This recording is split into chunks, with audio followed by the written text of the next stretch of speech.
नई चेयरवुमन को कंपनी में ज्वाइन करवाने के लिए जब हम नीचे खड़े होते हैं, तभी एक कॉलेगु मजाक में मुझसे कहता है, सुना है नई चेयरवुमन की फिगर कमाल की है, पता नहीं उसका नेचर भी उतना ही सॉफ्ट और जेंटल है या नहीं। मैं जवाब देने ही वाला होता हूँ, तभी मेरी नजर एलिवेटर से बाहर निकलने वाली उस वुमन पर पड़ती है जो सबके बीच सेंटर पोजीशन में खड़ी होती है, जिसे देखते ही मैं अंदर तक हिल जाता हूँ। ये वही कैसे हो सकती है? हे भगवान, मेरी किस्मत इतनी खराब क्यों है? कंपनी की नई चेयरवुमन कोई और नहीं बल्कि मेरी 4 साल पहले की एक्स गर्लफ्रेंड निकलती है, जिस पर वह सीधे चेयरमैन ऑफिस की तरफ बढ़ जाती है और हम तीनों एक दूसरे को देखते हुए मजबूरी में उसके पीछे चल पड़ते हैं। शु आनन लंबी, एलिगेंट और बेहद नोबल दिखाई देती है, लेकिन सिर्फ मैं जानता हूं कि इस वुमन का एक ऐसा साइड भी है जिसके बारे में कोई नहीं जानता। मैं शु आनन हूं। आज से मैं शेनन ग्रुप की जनरल मैनेजर पोजीशन संभाल रही हूं। आगे हम सब साथ काम करेंगे। मेरी सिर्फ एक रिक्वायरमेंट है, कोई भी जरूरत से ज्यादा स्मार्ट बनने की कोशिश मत करना। जी शु जनरल मैनेजर, सब अपना इंट्रोडक्शन दो, तुम पहले। हेलो शु जनरल मैनेजर, मेरा नाम चियो चेन है। मेरा डेली वर्क चेयरमैन के पूरे शेड्यूल को मैनेज करना है, जिसमें बिजनेस ट्रिप्स भी शामिल हैं। हेलो शु जनरल मैनेजर, मैं फेंग जेंग हूँ। आधा घंटा बाद हम तीनों चेयरमैन ऑफिस से बाहर निकलते हैं, जबकि मैं पूरी तरह खोया हुआ सा दिखाई देता हूँ। ये जुनहाओ मुझे कई बार आवाज देता है, तब जाकर मैं होश में आता हूँ। ब्रोदर चेन, कब से बुला रहा हूँ, क्या सोच रहे हो? ब्रोदर चेन, क्या हुआ तुम्हें? कुछ नहीं। अभी तुम लोग क्या कह रहे थे? जिस पर वे दोनों हंसते हुए कहते हैं, हम कह रहे थे कि मिस शु कितनी खूबसूरत है, इतनी परफेक्ट फिगर है कि मॉडल नहीं बनी तो बेकार गया। और वो फेस सच में जीरो फ्लोज वाला है। पता नहीं रियल लाइफ में उसका नेचर भी उतना क्लिंजी होगा या नहीं। जिस पर मेरे मुंह से तुरंत निकल जाता है, क्लिंजी नहीं बल्कि हद से ज्यादा ऑब्सेसिव है। ब्रदर चेन, क्या कहा तुमने? ठीक से सुनाई नहीं दिया। कुछ नहीं। इसके बाद चेयरमैन ऑफिस के अंदर शु अनन का फोन बजता है। वह कॉल रिसीव करती है। अनन, तुम वापस देश आ गई? हाँ। क्या मैं वापस नहीं आ सकती? ऐसी बात नहीं है, लेकिन तुम शेनन ग्रुप में क्यों गई? तुम्हें पता है क्वियो चेन भी वहीं काम करता है? जिस पर शुआनन ठंडे स्वर में कहती है, मुझे नहीं पता ये नाम किसका है, बस जिद करती रहो। अगर नहीं जानती तो अपनी शोल्डर के पीछे बने लिली फ्लावर और लिटिल लैम्प टैटू की एक्सप्लेनेशन दो। मुझे तुम्हें एक्सप्लेनेशन देने की जरूरत नहीं। अगर और कोई काम नहीं है तो मैं कॉल रख रही हूँ। असल में लिली फ्लावर चियो चेन का फेवरेट फ्लावर था और लिटिल लैम्प इसलिए क्योंकि चियो चेन की जोडियक साइन एरीज थी। उधर अपने ऑफिस में मैं टेबल पर सिर टिकाकर खोया बैठा रहता हूँ। शुआनन, बहुत समय हो गया, पूरे 4 साल। शायद अब उसका बॉयफ्रेंड होगा। नहीं, शायद शादी भी हो चुकी होगी। ब्रोदर चेन, क्या हुआ? कुछ नहीं, कल रात देर तक जागा था, थोड़ा टायर्ड हूँ। मुझे ढूंढने आए थे किसी काम से? जिस पर वे बताते हैं, एचआर डिपार्टमेंट ने नोटिस भेजा है, अभी सूटेबल असिस्टेंट नहीं मिला, इसलिए हम तीनों में से किसी एक को टेम्परेरी असिस्टेंट बनाना चाहते हैं। सैलरी भी बढ़ेगी, तो फिर तुम लोग चले जाओ, मैं नहीं जा रहा। वैसे भी मुझे पैसों की ज्यादा जरूरत नहीं है, लेकिन फेंगजेंग को जरूरत है। वो और उसकी गर्लफ्रेंड इन दिनों शादी के लिए घर खरीदने की सोच रहे हैं। ब्रोदर चेन, कैपेबिलिटी के हिसाब से देखा जाए तो तुम सबसे सूटेबल हो। पुराने बॉस की नजर में तो तुम पहले से ही आधे असिस्टेंट थे। शू जनरल मैनेजर थोड़ी स्केरी लगती है, मुझे डर लगता है। जिस पर सीढ़ियों से नीचे उतर रही शू अनन अचानक रुक जाती है। क्या चियोचेन मुझसे डरता है? इतनी भी क्या डरावनी हूं मैं? हालांकि मैं थोड़ी कोल्ड दिखती हूं, लेकिन इतनी भी नहीं। और फिर मैं इतनी ब्यूटीफुल भी हूं। पता नहीं मेरा बॉयफ्रेंड जब इस फ्लॉलेस फेस को देखता होगा तो खुद को रोक पाता होगा या नहीं। उधर मेरे मुंह में अचानक पानी चला जाता है और मैं खांसने लगता हूँ। ब्रोदर चेन, अचानक क्या हुआ? कुछ नहीं। बॉयफ्रेंड क्या शायद हस्बैंड होगा? आखिर 4 साल पहले उसका फियांस भी तो था। इतना समय बीत गया, शादी तो हो ही गई होगी,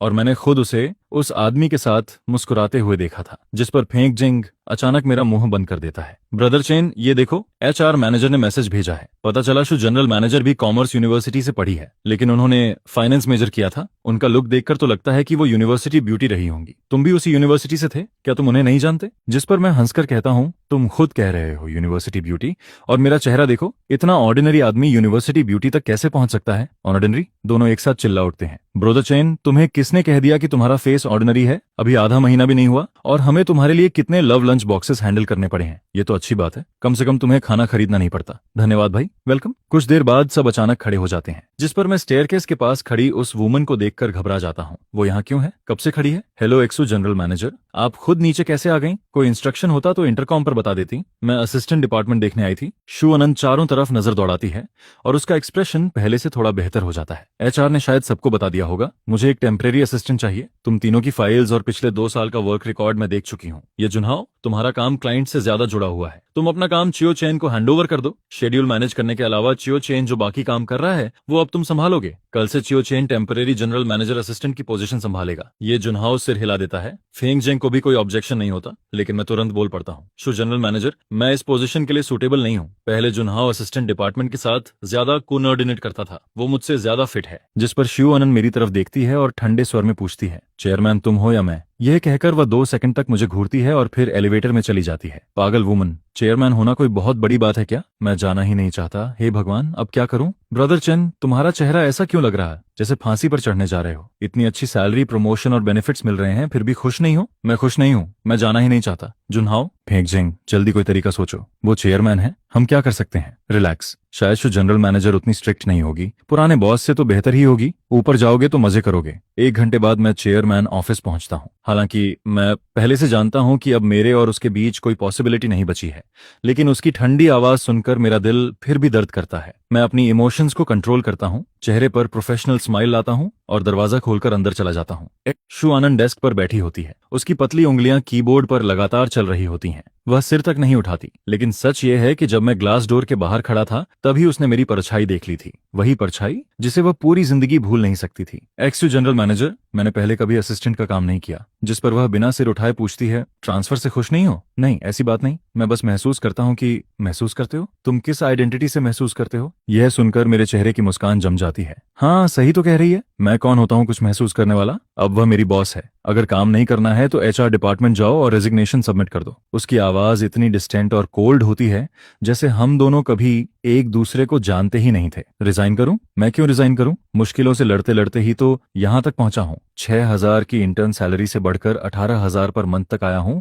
ऊपर से साल के आखिर में 60,000 का बोनस भी मिलता है। आखिर किस हक से मुझे रिजाइन करने के लिए कहा जा रहा है? जिस पर मैं एक्सयू जनरल मैनेजर की तरफ देखकर कहता हूं, एक्सयू जनरल मैनेजर, मेरा एक सवाल है। पोजीशन चेंज होने के बाद क्या मेरी सैलरी भी चेंज होगी? अभी तुम्हारी मंथली सैलरी कितनी है? 18,000। मैं अपने चेहरे पर प्रोफेशनल स्माइल बनाए रखता हूं, जिस पर वह उंगलियों से टेबल पर हल्का हल्का टैप करती है। 18,000 थोड़ा ज्यादा नहीं है? यह सुनते ही मेरे चेहरे की मुस्कान लगभग गायब हो जाती है। एक्सयू जनरल मैनेजर, आपका मतलब क्या है? जहां तक मुझे याद है, शेनन ग्रुप में पोजीशन ट्रांसफर के बाद 1 महीने की प्रोबेशन पीरियड होती है और प्रोबेशन में सैलरी भी प्रोबेशन स्टैंडर्ड के हिसाब से ही मिलती है। यह सुनकर मैं सब समझ जाता हूँ। मतलब मैं जनरल मैनेजर असिस्टेंट बनूं और सैलरी भी प्रोबेशन वाली मिले। मैं हल्का सा हंसता हूँ। तो एक्सयू जनरल मैनेजर, असिस्टेंट की प्रोबेशन सैलरी कितनी है? जिस पर एक्सयू एनान डेस्क पर रखा इंटरकॉम उठाती है। जनरल मैनेजर असिस्टेंट की प्रोबेशन सैलरी कितनी है? उधर से जवाब आता है, 1,000। ठीक है, समझ गई। वह फोन रख देती है और फिर ठंडी आवाज में कहती है, सुना तुमने? क्या असिस्टेंट, अब कोई और प्रॉब्लम है? मैं तुरंत अपना एम्प्लॉई कार्ड उतार देता हूँ। कोई प्रॉब्लम नहीं है,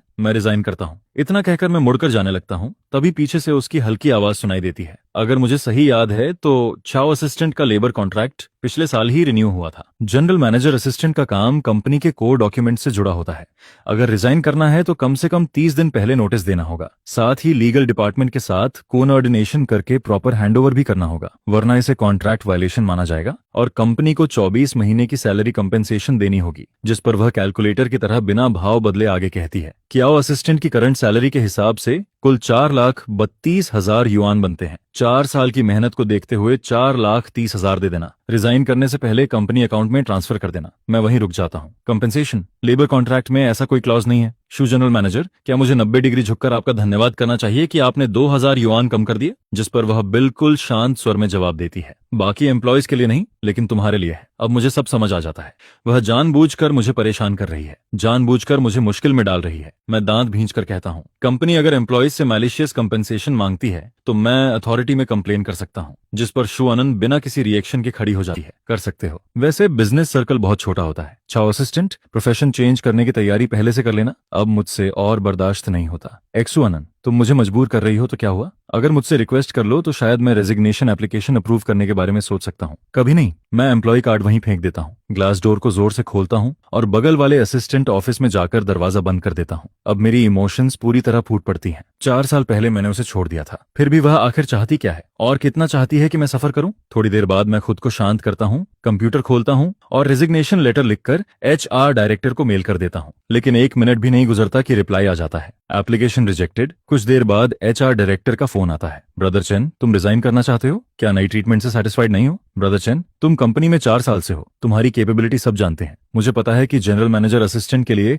26,000 सैलरी ज्यादा नहीं है, लेकिन क्वार्टरली बोनस और ईयर एंड बोनस भी काफी अच्छा है। मैं पूरी तरह कंफ्यूज हो जाता हूँ। डायरेक्टर चेन, आप क्या कह रहे हैं? तुमने ईमेल नहीं देखा क्या? वो जनरल मैनेजर ने असिस्टेंट डिपार्टमेंट के सभी लोगों की सैलरी बढ़ा दी है। कुल 8,000 युआन इंक्रीज हुआ है। यह सुनते ही मैं जल्दी से अनरीड ईमेल खोलता हूँ और वहां साफ लिखा होता है कि मेरी सैलरी इसी महीने से एडजस्ट की जा रही है। तभी मुझे एहसास होता है शिवानंद ने मेरी सैलरी कम नहीं की थी बल्कि बढ़ाई थी। ब्रोदर चैन सुन रहे हो? जी सुन रहा हूँ। ये शिव जनरल मैनेजर का डिसीजन है? बिल्कुल। 2 घंटे पहले जब उन्होंने तुम्हें जनरल मैनेजर असिस्टेंट बनाने का फैसला किया था तभी सैलरी इंक्रीज की बात भी की थी। फाइनेंस डायरेक्टर से डिस्कस करने के बाद ही ईमेल भेजा गया है। फोन कटने के बाद भी मुझे यकीन नहीं होता। 2 घंटे पहले यानी तब जब वह असिस्टेंट ऑफिस में नीचे आई भी नहीं थी, तो फिर अभी उसने मुझे जानबूझकर प्रोवोके क्यों किया? इसके बाद मुझे याद आता है कि जनरल मैनेजर असिस्टेंट का वर्किंग टाइम पूरी तरह बॉस के शेड्यूल पर डिपेंड करता है। बॉस जाएगा तभी एम्प्लॉई जा पाएगा, तभी वी चैट ग्रुप अचानक नोटिफिकेशन से भर जाता है। हे भगवान, जनरल मैनेजर मेरी गॉडेस है, अब फाइनली ओवरटाइम नहीं करना पड़ेगा। पुराने बॉस की तुलना में तो वो ब्लड सकर था। ब्रदर चैन तुम कुछ बोल क्यों नहीं रहे? असिस्टेंट बनते ही बिजी हो गए क्या? मैं ग्रुप लिस्ट देखता हूँ। यह नया वर्क ग्रुप था जिसमें सिर्फ हम तीनों और शु आनंद थी। कुछ मिनट पहले उसने मैसेज भेजा था, अगर कोई स्पेशल सिचुएशन नहीं है तो ओवरटाइम करने की जरूरत नहीं होगी। ये जुन्हा और फेंग जेंग रिप्लाई कर चुके थे, सिर्फ मैं चुप था। मैं रिप्लाई नहीं करना चाहता था। आखिर कुछ देर पहले ही तो मैंने रिजाइन करने की बात कही थी और मुझे यकीन था कि एचआर को भेजा गया मेरा ईमेल शु आनंद से छुपा नहीं होगा, जिस पर मैं सिर हिलाता हूँ। छोड़ो, मैं अपनी नौकरी करूंगा, वह अपनी बॉस वाली जिंदगी जिएगी। अपने मन को शांत करके मैं सीढ़ियों से असिस्टेंट ऑफिस की तरफ नीचे जाने लगता हूँ, जिस पर शु आनंद मेरी परछाई देखते ही तुरंत खड़ी हो जाती है। वह फोन और कार की उठाती है और एलिवेटर की तरफ बढ़ जाती है। जब एलिवेटर का दरवाजा खुलता है तो हम तीनों अंदर खड़ी शु आनंद को देखकर कुछ पल के लिए रुक जाते हैं, अंदर जाएं या नहीं, जिस पर वह खुद पूछती है, तुम लोग एलिवेटर नहीं लोगे? ये जुन्हाओ सबसे पहले रिएक्ट करता है। वह हम दोनों को पकड़कर अंदर खींच लेता है। आ रहे हैं जो जनरल मैनेजर। फंगजंग अचानक मेरे चेहरे की तरफ देखता है। ब्रदर चेन क्या हुआ? जिस पर बगल में खड़ी शु आनंद की आंखों में भी हल्की चिंता दिखाई देती है। मैं सिर हिलाता हूँ, कुछ नहीं, बस कल रात ठीक से नींद नहीं आई, मेरी चिंता मत करो। एलिवेटर से बाहर निकलने के बाद ये जुन्हाओ मेरे कंधे पर हाथ मारकर हंसता है। चाओ असिस्टेंट, तुम्हारी साल भर की सैलरी और बोनस मिलाकर 3-4 लाख युआन से कम नहीं होगी, फिर भी उस पुरानी वोलिंग कार को बेचकर नई कार क्यों नहीं लेते? वह अपनी कार की हिलाता है। अभी तो गवर्नमेंट सब्सिडी भी मिल रही है, कंपनी भी 20% सपोर्ट दे रही है, कितना पैसा बच जाएगा? जिस पर मैं मुस्कुराते हुए अपनी कार की निकालता हूँ। कार अभी भी ठीक चल रही है, बदलने की क्या जरूरत है? मेरे पैसे का और भी काम है। वैसे आज जल्दी छुट्टी मिली है, चलो बाहर खाना खाते हैं, BBQ, हॉटपॉट या जापानीज फूड? जिस पर फेंग जेंग सिर हिलाता है। नहीं हो पाएगा, मैं अभी नया रेंटेड हाउस लेकर शिफ्ट हुआ हूँ, अभी वहां पूरी तरह सेट नहीं हुआ, मुझे जल्दी घर जाना होगा। वह ये नहीं बताता कि घर में एक डॉग भी है, उसे डर था कि कहीं कोई सुन न ले। फिर वह हंसकर कहता है, जब घर पूरी तरह सेट हो जाएगा तब तुम लोग मेरे घर हॉटपॉट खाने आना। इसके बाद शुआन चुपचाप हमारी पीठ के पीछे खड़ी रहती है। वह हमें कार्स में बैठते हुए देखती है और फिर उसके सामने खड़ी व्हाइट पोर्श धीरे धीरे आगे आ जाती है, जिस पर वह फोन निकालकर एक नंबर डायल करती है। पता लगाओ कि क्यूओ चेन ने नया घर कहाँ रेंट किया है। फोन के दूसरी तरफ शेया क्यूओ हंस पड़ता है। अरे वाह, तुमने तो कहा था कि तुम्हें उसकी कोई परवाह नहीं है। शु आनंद काफी देर तक कुछ नहीं बोलती, जिसके जवाब में दूसरी तरफ से आवाज आती है, ठीक है शु जनरल मैनेजर, 10 मिनट इंतजार कीजिए। जिस पर शु आनंद संतुष्ट होकर कॉल काट देती है। इस समय रोड पर पीक ट्रैफिक चल रहा होता है। मेरा छोटा इलेक्ट्रिक कार बड़ी सफाई से गाड़ियों के बीच रास्ता बनाते हुए आगे बढ़ रहा होता है, जिसे देखकर शु आनंद का ड्राइवर खुद को रोक नहीं पाता। सच कहूं तो मुझे समझ नहीं आता, लोग ऐसी छोटी इलेक्ट्रिक कार खरीदते ही क्यों हैं? देखने में तो ठीक लगती है, लेकिन अगर एक बार आग पकड़ ले तो सिर्फ फ्रेम ही बचता है। जिस पर शु आनंद पहली बार उसकी बात का जवाब देती है, क्या ऐसी कार सच में अनसेफ होती है? ड्राइवर हंसकर कहता है, एक्सो जनरल मैनेजर आप ही बताइए, कुछ हजार युआन की कार कितनी सेफ हो सकती है? एयर बैग्स भी सिर्फ हाई एंड मॉडल्स में आते हैं, अगर इसे टक्कर लग जाए तो। लेकिन उसकी बात पूरी होने से पहले शु आनंद बोल पड़ती है, तो टक्कर मार दो। ड्राइवर एक पल के लिए जड़ हो जाता है।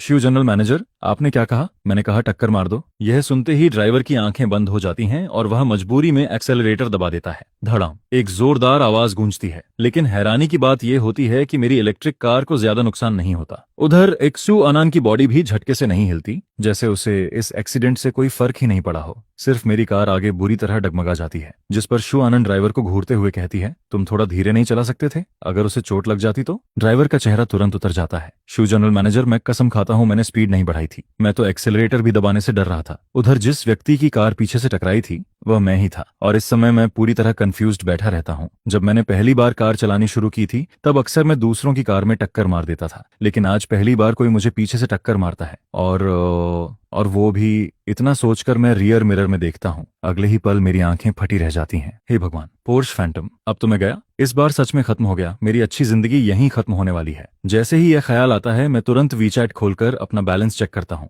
28,300 युआन। शायद इतना काफी होगा, लेकिन यह मेरी पूरी सेविंग्स थी। इसके अलावा मेरे पास एक युआन भी नहीं बचा था। तभी विंडो पर दस्तक होती है, जिसे सुनकर मेरा दिल जोर जोर से धड़कने लगता है। मैं गहरी सांस लेता हूँ और विंडो नीचे करता हूँ। बाहर एक मिडिल एज्ड आदमी खड़ा मुस्कुरा रहा होता है। सॉरी भाई, मैं समय पर ब्रेक नहीं लगा पाया। क्या आप नीचे आकर डैमेज चेक कर सकते हैं? जो भी नुकसान हुआ है हम पूरा कंपेंसेट करेंगे। उसका एटीट्यूड इतना अच्छा होता है कि मैं मना नहीं कर पाता। ठीक है, मैं सीट बेल्ट खोलकर नीचे उतर जाता हूँ, लेकिन जैसे ही पीछे जाकर कार देखता हूँ, मेरी आंखों के आगे अंधेरा छा जाता है। उस मोमेंट में मुझे अपना दुखद फ्यूचर साफ दिखाई देने लगता है। आप लोग सच में पूरा कॉम्पेंसेशन देंगे? मुझे पैसे नहीं देने पड़ेंगे ना? बिल्कुल नहीं। आप बताइए कैसे सेटल करना है। उधर कार के अंदर बैठी शु अनन मन ही मन सोच रही होती है, एक नई कार खरीद कर देनी पड़ेगी। लेकिन सामने खड़ा यह आदमी इतना सीधा क्यों है? मुझे मुश्किल में मत डालो। मैं अपनी कार के उखड़े हुए पेंट को हाथ से छूता हूँ। दिल से खून बह रहा होता है, लेकिन फिर भी मैं पॉलिट बना रहता हूँ। कोई जरूरत नहीं है। आपकी कार तो मेरी कार से ज्यादा खराब लग रही है, मैं खुद ठीक करवा लूंगा। इतनी सी बात है। तभी शु आनंद कार से नीचे उतरती है। ड्राइवर तुरंत सीधा खड़ा होकर रिपोर्ट देता है, मिस शु, ये जेंटलमैन कह रहे हैं कि कंपेंसेशन की जरूरत नहीं है। जिस पर शु अनन उसे घूर कर देखती है। ड्राइवर तुरंत चुप हो जाता है। इसके बाद शु अनन मेरी तरफ देखकर कहती है, मुझे बहुत अफसोस है, मेरे ड्राइवर ने थोड़ी ज्यादा स्पीड में गाड़ी चला दी। हम कंपेंसेशन देंगे। ड्राइवर की आंखें बाहर निकल आती हैं। अरे मेरी गलती? क्या आपने खुद नहीं कहा था कि टक्कर मारो? अब पूरा ब्लेम मेरे ऊपर डाल दिया? क्या दुनिया में कोई जस्टिस नहीं बचा? उधर मैं उसकी आवाज सुनते ही जम जाता हूँ। X-you general manager. एक्स-यू अनान बस हल्का सा हम कहती है, फिर शांत स्वर में बोलती है, या तो नई कार खरीद लो और बिल मुझे भेज देना, या कंपनी तुम्हारे लिए कार खरीद देगी। दोनों में से एक ऑप्शन चुन लो। नहीं, जरूरत नहीं है, मेरी कार अभी भी ठीक चल रही है, बदलने की कोई जरूरत नहीं। जिस पर शु आनंद कुछ सेकंड तक चुप रहती है, फिर कहती है, कल सुबह मेरे ऑफिस में आना, क्योंकि अगर चियो चेन खुद कार खरीदेगा तो फिर से बिल्कुल यही मॉडल खरीद लेगा। शु जनरल मैनेजर, सच में जरूरत नहीं है, सिर्फ थोड़ा पेंट निकला है। ये कार इस्तेमाल करने में काफी कन्वीनियंट है। शु एनान हल्का सा हंसती है। कन्वीनियंट? उसका रिएक्शन देखकर मैं कंफ्यूज्ड हो जाता हूँ। मैं कुछ बोलने ही वाला होता हूँ कि अचानक वह ऐसा काम कर देती है जिससे मैं डर जाता हूँ। अरे अरे अरे, तुम क्या करने वाली हो? मैं देखता हूँ कि शु अनन वापस कार में बैठ चुकी है और कार धीरे धीरे रिवर्स होने लगती है, जिस पर मुझे तुरंत उसकी इंटेंशन समझ आ जाती है। मैं भागकर कार के सामने खड़ा हो जाता हूँ। शु अनन, तुम पागल हो गई हो क्या? तुरंत कार रोको। पास खड़ा ड्राइवर दंग रह जाता है। यह आदमी कितना बहादुर है, सीधे शु जनरल मैनेजर का नाम लेकर चिल्ला रहा है। तभी विंडो नीचे होती है। शु अनन सिर बाहर निकालती है। ओल्ड शु, उसे हटाओ। ड्राइवर तुरंत घबरा जाता है। सर माफ कीजिए। इसके बाद वह मुझे खींचकर साइड कर देता है। अगले ही पल धड़ाम, एक और जोरदार आवाज गूंजती है। मैं स्तब्ध खड़ा अपनी इलेक्ट्रिक कार को पलटते हुए देखता रहता हूँ। पूरी कार मेरी आंखों के सामने बर्बाद हो जाती है, जिस पर मैं गुस्से से चिल्ला उठता हूँ, शु आनंद, क्या तुम्हें कोई बीमारी है? फालतू में मेरी कार क्यों तोड़ रही हो? लेकिन शु आनंद मेरी बर्बाद कार की तरफ देखती तक नहीं। उधर ड्राइवर का दिल जरूर रो रहा होता है। आखिर यह ग्लोबल लिमिटेड एडिशन पोर्शे थी। इतने अमीर लोग भी क्या ऐसे पैसे उड़ाते हैं? ये तो करोड़ों की कार थी और उसने बिना सोचे टक्कर मार दी। इसके बाद शु अनन मेरे सामने आकर रुकती है। कल सुबह मेरे ऑफिस में आना। मैं उसकी बात को पूरी तरह इग्नोर कर देता हूँ। बस इंश्योरेंस कंपनी को कॉल लगाने लगता हूँ। यह देखकर शु अनन मेरी टूटी हुई कार के सहारे टिक जाती है। उसका एटीट्यूड ऐसा होता है जैसे वह आज मेरे साथ अंत तक लड़ने वाली हो। तभी ड्राइवर धीरे से पूछता है, एक्सो जनरल मैनेजर, क्या इंश्योरेंस को कॉल करें? जिस पर शु अनन तुरंत जवाब देती है,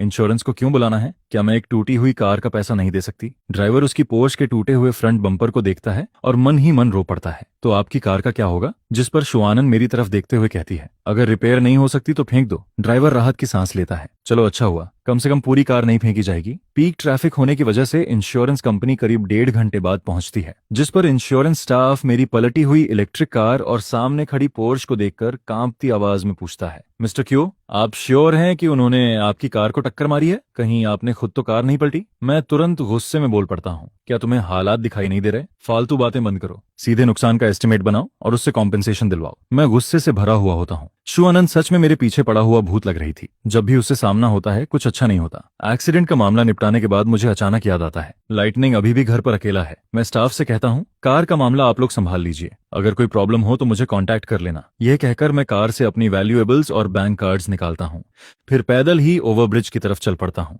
जिस पर शु अनन मुझे भीड़ के बीच अकेले चलते हुए देखती है। वह धीरे से एक लंबी सांस छोड़ती है और फिर चुपचाप मेरे पीछे चल पड़ती है। मैं उसे अपने पीछे आते देख तुरंत चिल्लाता हूँ, मेरे पीछे मत आओ। जिस पर वह कहती है, क्यों? इस सड़क में तुम्हारा भी हिस्सा है क्या जो मुझे चलने नहीं दोगे? यह सुनकर मैं भी उसे इग्नोर कर देता हूँ और बस ओखली उठाकर आगे चलता जाता हूँ। किस्मत अच्छी रहती है कि फ्लाईओवर से उतरने के बाद सिर्फ 2 ट्रैफिक लाइट पार करते ही मेरी नई किराए की जगह आ जाती है। ज्यादा दूर नहीं होती, नहीं तो शायद मैं थक कर ही मर जाता। मैंने जो अपार्टमेंट किराए पर लिया होता है वह एक छोटा सा फ्लैट होता है, जिसमें एक बेडरूम और एक लिविंग रूम होता है। ठीक उसी समय एक कपल उसे ट्रांसफर कर रहा होता है, इसलिए मुझे काफी अच्छा डील मिल जाता है। जिस पर कॉरिडोर में घुसने से पहले मैं आदत से मजबूर होकर पीछे मुड़कर एक बार देखता हूँ, लेकिन वहां उसका कोई निशान नहीं दिखता। यह देखकर मैं राहत की सांस लेता हूँ, लेकिन मुझे बिल्कुल भी अंदाजा नहीं होता कि जिस पल मैं मुड़कर अंदर जाता हूँ, उसी पल कोने में छिपी खड़ी महिला बाहर निकल आती है। शु आनंद नीचे खड़ी समय का अंदाजा लगाती है। जिस फ्लोर पर लाइट जलती हुई दिखती है, उसे देखकर वह तुरंत समझ जाती है तो 8वीं मंजिल पर रहता है। जिस पर वह धीरे से बड़बड़ाती है, चियो चेन, तुम मुझसे बचकर नहीं निकल सकते। उधर जैसे ही मैं पासवर्ड लॉक खोलकर दरवाजा खोलता हूँ,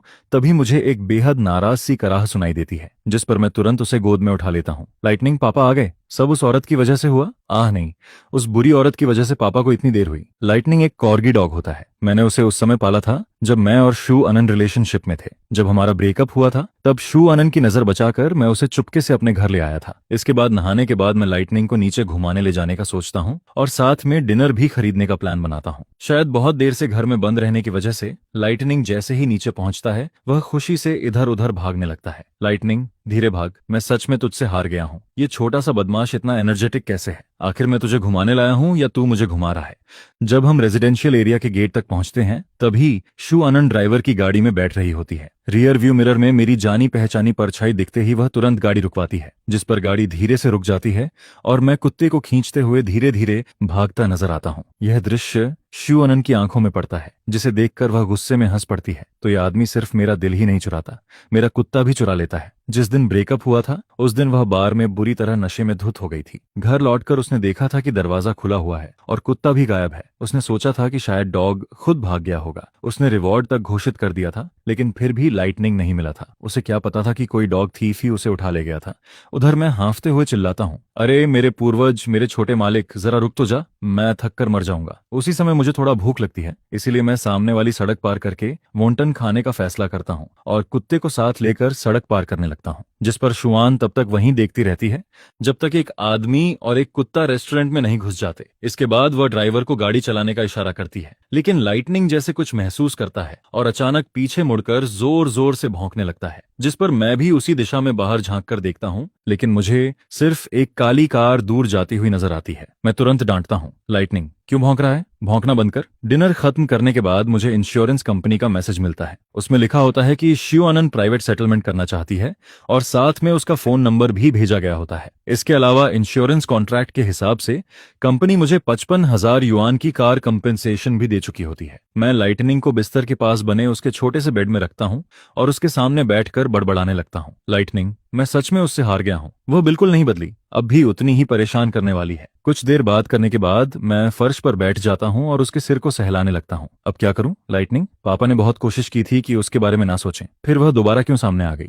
शायद उसकी शादी भी हो चुकी होगी, है ना? यह सुनकर छोटा कुत्ता अपने मालिक की उदासी महसूस करता है और मेरा हाथ चाटने लगता है, जिस पर मैं हंसते हुए पूछता हूँ, लाइटनिंग, तुझे अपना असली पापा चाहिए या नया अंकल? अगर अंकल चाहिए तो मैं तुझे तेरी माँ को वापस कर दूंगा। लाइटनिंग कुछ बार कराहता है, जिस पर मैं उसके सिर पर थपकी देता हूँ, उसे वापस उसके बेड में रखता हूँ और खुद बिस्तर पर चढ़ जाता हूँ। इसके बाद मैं फोन खोलता हूँ और दूसरे अकाउंट में लॉगिन करता हूँ। उस अकाउंट की ब्लैकलिस्ट में एक इंसान मौजूद होता है जिसका नाम कंपनी वर्क ग्रुप वाली शु आनंद से बिल्कुल मिलता है। उसने अब तक अपना वीचैट अकाउंट नहीं बदला होता, जिस पर मेरे मन में अचानक एक ख्याल आता है, क्या वह अब तक मेरा इंतजार कर रही थी? यह सोचकर न जाने क्या होता है कि मैं उसे ब्लैकलिस्ट से हटा देता हूँ। उधर शु आनंद नहाने के बाद बाथरोब पहनकर सोफा पर बैठी होती है। एक हाथ में फोन और दूसरे हाथ में रेड वाइन का ग्लास होता है। उसकी दोस्त हंसते हुए कहती है, प्यार नहीं करती थी ना, फिर उसका एड्रेस क्यों निकलवाया? आधी रात को चोरी करने जाओगी या बदला लेने? सिर्फ ब्रेकअप ही तो हुआ है, इतना भी क्या? जिस पर शु आनंद अचानक पूछती है, उसकी माँ की मौत कब हुई थी? शायद तुम दोनों के ब्रेकअप के करीब 6 महीने बाद। यह सुनकर शु आनंद वीचैट खोलती है और आदत के मुताबिक सबसे ऊपर पिंड चैट पर क्लिक करती है।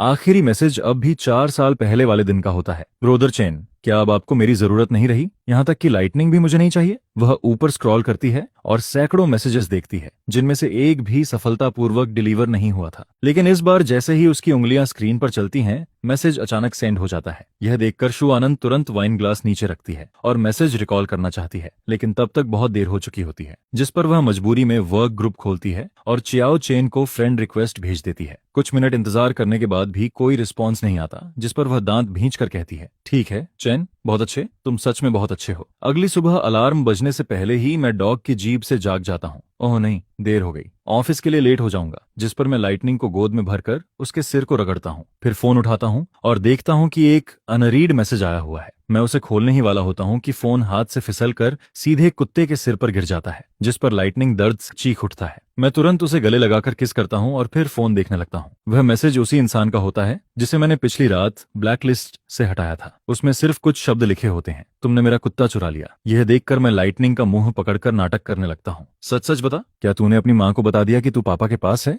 जल्दी बोल, क्या पापा तेरे साथ अच्छा व्यवहार नहीं करते? बेचारा लाइटनिंग बेहद मासूम चेहरा बनाता है। आखिर असली विक्टिम तो वही होता है। मैं उसके मैसेज का रिप्लाई नहीं करता। उसे दोबारा ब्लैकलिस्ट में डालना चाहता हूँ, लेकिन फिर लगता है कि ऐसा करना जरूरत से ज्यादा सस्पिशियस होगा, जिस पर मैं सोचता हूँ कि छोड़ो, दूसरा अकाउंट ही इस्तेमाल करता हूँ। लेकिन अकाउंट स्विच करते ही मुझे एक फ्रेंड रिक्वेस्ट दिखाई देती है। मेरा इंस्टिंक्ट उसे रिजेक्ट करने का होता है, लेकिन फिर याद आता है कि अब वह मेरी बॉस है। अगर फ्रेंड रिक्वेस्ट एक्सेप्ट नहीं की तो अच्छा नहीं लगेगा। कुछ देर सोचने के बाद मैं खुद को समझाता हूँ, छोड़ो, ऐसा दिखाता हूँ जैसे मैंने देखा ही नहीं। आखिर कौन सा नॉर्मल बॉस आधी रात को एम्प्लॉय को वीचैट पर ऐड करता है? इसके बाद मैं ब्रश करके फ्रेश होता हूँ। तभी अचानक याद आता है कि मेरी कार तो उस कैपिटलिस्ट बॉस ने पलट दी थी, जिस पर मजबूर होकर मुझे टैक्सी पकड़कर ऑफिस जाना पड़ता है। रश आवर की वजह से टैक्सी का इंतजार करने में ही 10 मिनट से ज्यादा लग जाते हैं। जब मैं कंपनी लॉबी में पहुंचता हूं, तब तक लगभग लेट होने वाला होता हूं। मैं देखता हूं कि एलिवेटर का दरवाजा बंद होने ही वाला है, जिस पर मैं तुरंत चिल्लाता हूं, रुको, 1 मिनट। लेकिन जैसे ही अंदर पहुंचता हूं, मेरी नजर शू अनन और फाइनेंस डायरेक्टर पर पड़ती है। उन्हें देखकर मैं कुछ सेकंड के लिए जम जाता हूं।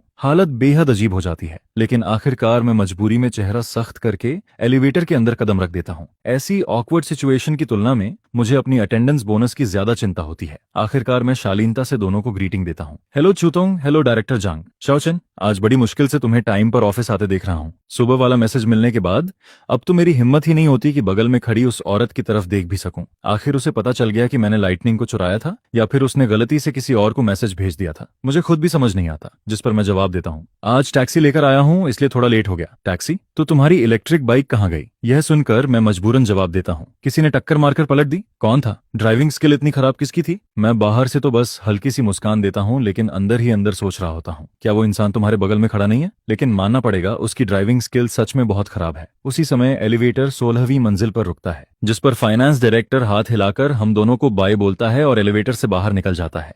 अब अंदर सिर्फ मैं और शू अनान बचे होते हैं। अचानक माहौल बेहद अजीब हो जाता है। मैं लगातार डिस्प्ले पैनल पर बदलते हुए नंबर्स को घूरता रहता हूँ। जब तक एलिवेटर 30वीं मंजिल पर नहीं पहुंच जाता, मैं 1 सेकंड के लिए भी उसकी तरफ देखने की हिम्मत नहीं करता। जैसे ही दरवाजा खुलता है, मैं बिजली की तरह बाहर निकल जाता हूँ और सीधे इमरजेंसी स्टेयरकेस की तरफ बढ़ने लगता हूँ। उधर सेक्रेटरी ऑफिस में 2 लोग मीटिंग कर रहे होते हैं। वे अब भी ग्रीटिंग भी नहीं कर पाते कि उनके सामने से हवा का झोंका निकल जाता है। जून हाओ, अभी जो भागा वो क्वियो चेन था ना? जिस पर ये जून हाओ जवाब देने ही वाला होता है कि तभी शुअनन को आता देख वह तुरंत कॉफी कप नीचे रख देता है और खड़ा हो जाता है। हेलो शुटोंग, फेंगजिंग थोड़ा देर से नोटिस करता है। जब तक वह ग्रीटिंग देने की तैयारी करता, तब तक शू अनन प्राइवेट एलिवेटर में प्रवेश कर चुकी होती है, जिस पर फेंगजिंग उत्सुकता से पूछता है, तो छाओचन इतनी तेजी से इसलिए भागा क्योंकि वह छूतों के साथ एलिवेटर में था, लेकिन आज वह लेट कैसे हो गया? नॉर्मली तो सबसे पहले वही ऑफिस आता है। उधर मैं सिर्फ 1 सेकंड में अपने ऑफिस के अंदर घुस चुका होता हूँ। एलिवेटर रुकने से पहले भी इक्सू अनान मेरी परछाई देख लेती है। जनरल मैनेजर असिस्टेंट ऑफिस का ग्लास डोर हल्का सा कांपता है, जिस पर उसके होंठों पर हल्की मुस्कान आ जाती है। डरपोक। इसके बाद वह मन ही मन सोचती है,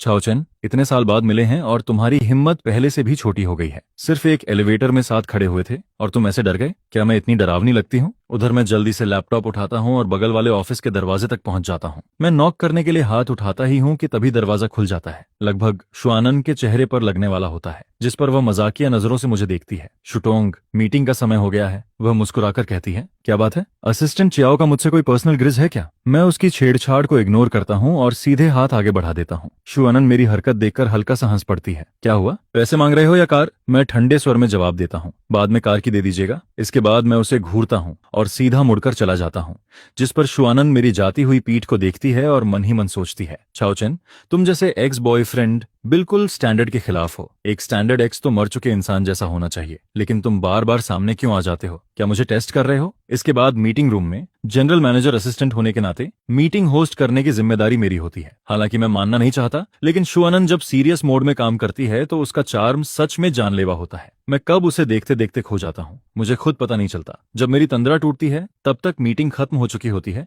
और लोग एक एक करके बाहर निकल रहे होते हैं। ये जुन्हा और फेंग जेंग भी लैपटॉप और डॉक्यूमेंट समेट रहे होते हैं। जाते जाते वे मुझे ऐसी नजर से देखते हैं जैसे कह रहे हो, भाई अब भगवान ही बचाए। मैं लैपटॉप बंद करके खड़ा होने ही वाला होता हूँ कि तभी कोई मेरे कंधे पर हाथ रख देता है, जिस पर शिवानंद की आवाज सुनाई देती है। 2 घंटे की मीटिंग थी और असिस्टेंट कुयो पूरे 1.5 घंटे तक मुझे देखता रहा। क्या बात है, मेरे बारे में कुछ गलत इरादे हैं क्या? यह सुनकर मैं घबरा जाता हूँ। मैं नजरें चुराना चाहता हूँ, लेकिन फिर सोचता हूँ कि वह और ज्यादा मजाक उड़ाएगी, इसलिए पलटकर जवाब देता हूँ, बिना वजह रूमर्स मत फैलाइए। अगर आपको कैसे पता कि मैं आपको देख रहा था? कहीं शूतों के भी मेरे लिए कुछ इरादे तो नहीं है? यह सुनकर शू आनंद हंस पड़ती है, फिर अचानक टॉपिक बदल देती है। असिस्टेंट चाओ, कल रात मेरा भेजा हुआ मैसेज मिला था? मैं बिना सोचे तुरंत जवाब देता हूँ, नहीं। शू आनंद हैरानी से मेरी तरफ देखती है, इतनी जल्दी जवाब? क्या हुआ? असिस्टेंट क्वियो डर गया क्या? इसके बाद वह मुस्कुराकर पूछती है, तो मेरे डॉग को चुराने वाली बात का क्या करेंगे? उसका तीर सीधे निशाने पर लगता है, जिस पर मैं अनजान बनने की कोशिश करता हूँ। शूटोंग, बात करने के लिए एविडेंस भी होना चाहिए, हम दोनों इतने क्लोज भी नहीं हैं। आपका डॉग खो गया, इससे कैसे साबित हो गया कि मैंने ही चुराया? शू आनंद देखती है कि मैं किसी भी हालत में मानने वाला नहीं हूँ, जिस पर उसके चेहरे की मुस्कान और गहरी हो जाती है। इसके बाद वह धीरे धीरे मेरी तरफ बढ़ने लगती है। वह एक कदम आगे बढ़ती है तो मैं एक कदम पीछे हट जाता हूँ, वह फिर आगे बढ़ती है और मैं फिर पीछे हट जाता हूँ। ऐसे करते करते वह मुझे मीटिंग रूम के कोने तक धकेल देती है। अब मेरे पीछे हटने की कोई जगह नहीं बचती। मैं मजबूर होकर पूछता हूँ, आखिर आप चाहती क्या है? शू आनंद होंठों पर मुस्कान लाकर कहती है, ये सच है कि मेरा डॉग गायब हुआ था, लेकिन मुझे याद नहीं कि मैंने कभी साफ साफ कहा हो कि उसे तुमने चुराया था। और रही बात क्लोज न होने की, तो मुझे सबसे ज्यादा क्या पसंद है? असिस्टेंट क्यूओ को तो ये सबसे अच्छे से पता होना चाहिए। इतना सब जानने के बाद भी कहोगे कि हम क्लोज नहीं हैं? मैं तुरंत जवाब देता हूँ, शूटोंग को क्या पसंद है ये तो आपके हस्बैंड को ज्यादा अच्छी तरह पता होगा। मुझे सिर्फ अपनी गर्लफ्रेंड की पसंद पता होती है। अगर और कोई काम नहीं है तो कृपया रास्ता दीजिए, मुझे काम करना है। यह सुनते ही शू आनंद का चेहरा बदल जाता है। वह दांत भींचकर बोलती है, क्या चैन, अभी जो कहा एक बार फिर से कहो। मैं तुरंत पलटकर जवाब देता हूँ, शूटोंग, आपकी उम्र अभी ज्यादा नहीं हुई, क्या सुनने में दिक्कत होने लगी है? वैसे मेरा ईएनटी डिपार्टमेंट के चीफ डॉक्टर से परिचय है, चियांगचन हॉस्पिटल में है। जरूरत हो तो आपके लिए स्पेशलिस्ट अपॉइंटमेंट भी दिलवा सकता हूँ। यह सुनते ही शू आनंद गुस्से में चिल्लाती है, दफा हो जाओ यहाँ से, जिस पर मैं बिना एक सेकंड गनवाए तेजी से वहां से निकल जाता हूँ। वह ठंडी आवाज में सूंघकार भरती है और वापस अपने ऑफिस में लौट जाती है। उधर चेयरमैन ऑफिस के अंदर श्या कुयो सोफा पर लेटी गेम खेल रही होती है। धत्त तेरे की, तुम लोग बेवकूफ हो क्या? इस समय अटैक नहीं करोगे तो आखिर कब करोगे? मैं सच में तुम लोगों से परेशान हो गई हूँ। पूरी टीम पागलों से भरी हुई है। गुस्से में वह गेम बंद कर देती है और फोन को सोफा पर फेंक देती है, लेकिन जैसे ही सिर उठाती है, शू आनंद को एक्सप्रेशनलेस फेस के साथ अंदर आते हुए देखती है। दरवाजा जोर से बंद होता है। शू आनंद चलते चलते उसकी टांगों पर नजर डालती है जो टी टेबल पर रखी होती हैं, जिस पर वह नाराज होकर कहती है, अपने पैर नीचे रखो। अपनी दोस्त का चेहरा देखते ही श्या चियाओ सब समझ जाती है। वह उत्सुकता से पूछती है, क्या तुम्हारे उस जिद्दी एक्स बॉयफ्रेंड ने फिर से तुम्हें गुस्सा दिला दिया? शू आनंद तुरंत जवाब देती है, बोलना नहीं आता तो चुप रहा करो, मेरे दिल में उस इंसान के लिए कुछ नहीं है। श्या चियाओ हंस पड़ती है, ओह, मैंने उसका नाम भी नहीं लिया और तुम्हें पता चल गया कि मैं किसकी बात कर रही हूँ। मान लो अनान, तुम अब भी उससे प्यार करती हो। 4 साल बीत गए लेकिन तुम अब तक उसे भूल नहीं पाई। यह सुनकर शू आनंद तुरंत विरोध करती है, मैं उससे प्यार करती हूँ? दिन दहाड़े सपने देख रही हो क्या? मुझे लगता है तुम पागल हो गई हो। लेकिन श्या चियाओ बिल्कुल नाराज नहीं होती। वह आराम से सोफा पर टिककर कहती है, चलो मैं याद दिला देती हूँ, तुम्हारा बॉयफ्रेंड भी नहीं है, यहाँ तक कि डॉग भी खो गया। सच में बहुत दयनीय हो प्रेसिडेंट शू। यह सुनकर शू एनान के हाथ में पकड़ा फाउंटेन पेन रुक जाता है। इसके बाद वह फोन निकालती है और कुछ टाइप करती है, मुझे डॉग थीफ मिल गया। श्या चियाओ उछल पड़ती है, कमाल है, लाइटनिंग को खोए हुए 4 साल हो गए और तुमने अब जाकर ढूंढ निकाला, डॉग मिला है या थीफ? जिस पर शू आनंद एक एक शब्द दबाकर बोलती है, दोनों मिल गए। इसके बाद वह डेस्क पर रखा लैंडलाइन उठाती है और एक नंबर डायल करती है। उधर मैं बगल वाले ऑफिस में बॉस का शेड्यूल अरेंज कर रहा होता हूँ। तभी डेस्क पर रखा इंटरनल फोन अचानक बज उठता है। मैं कॉल रिसीव करता हूँ, जिस पर दूसरी तरफ से शू आनंद की आवाज आती है, क्या चैन, 2 कप कॉफी बनाकर मेरे ऑफिस में लेकर आओ। सुनिए जरा, कॉफी बनाना तो मेरी जॉब डिस्क्रिप्शन में नहीं आता ना, कॉफी तो आमतौर पर फेंकजिंग बनाता है, फिर मुझे ही क्यों बुला रही हैं? यह सुनकर शू आनंद कुछ सेकंड के लिए चुप रह जाती है। तो क्या मैं खुद बनाऊं? फालतू बातें बंद करो और जल्दी जाओ। जी शूतोंग, मैं तुरंत जवाब देता हूँ। उधर शू आनंद के फोन पर बात करने का तरीका सुनकर श्या चियाओ के मुंह में मौजूद लॉलीपॉप लगभग गले में अटक जाती है, जिस पर वह शू आनंद की तरफ अंगूठा दिखाती है। कमाल है शूटोंग, तुम अपने एक्स बॉयफ्रेंड से भी ऐसे बात करने की हिम्मत रखती हो? शू आनंद बिना एक्सप्रेशन बदले जवाब देती है, मैं उसकी बॉस हूँ, ऐसे बात क्यों नहीं कर सकती? इसके बाद वह टॉपिक बदलते हुए पूछती है, और तुम आज इतनी फ्री क्यों हो, अब तक गई नहीं? श्या चियाओ तुरंत विरोध करती है, क्या मतलब, तुमने 2 कप कॉफी मंगवाई है? मैं यहाँ इतनी देर से बैठी हूँ, क्या मुझे 1 कप कॉफी पीने का हक भी नहीं है? क्या यही शो फैमिली की हॉस्पिटैलिटी है? शू आनंद ठंडे स्वर में कहती है, मैं दोनों कप खुद नहीं पी सकती क्या? मुझे कॉफी पसंद है, कोई प्रॉब्लम? यह सुनकर श्या चियाओ हंस पड़ती है, ठीक है, ठीक है, मैं उस दिन का इंतजार करूंगी जब शू तुमको कोई जोरदार थप्पड़ मारेगा। शू आनंद आत्मविश्वास से जवाब देती है, असंभव, तुम्हें ऐसा मौका कभी नहीं मिलेगा। थक थक मैं 2 कप कॉफी लेकर अंदर आता हूँ। शे चियाओ को यहाँ देखकर मैं थोड़ा हैरान और असहज हो जाता हूँ, जिस पर वह मुस्कुराते हुए खुद ग्रीटिंग करती है। क्याओ चेन, बहुत समय हो गया। हेलो शाटोंग, मैं भी शालीनता से जवाब देता हूँ। शा कियाओ एक परफेक्ट स्माइल के साथ कहती है, फ्री हो कभी? मैं तुम्हें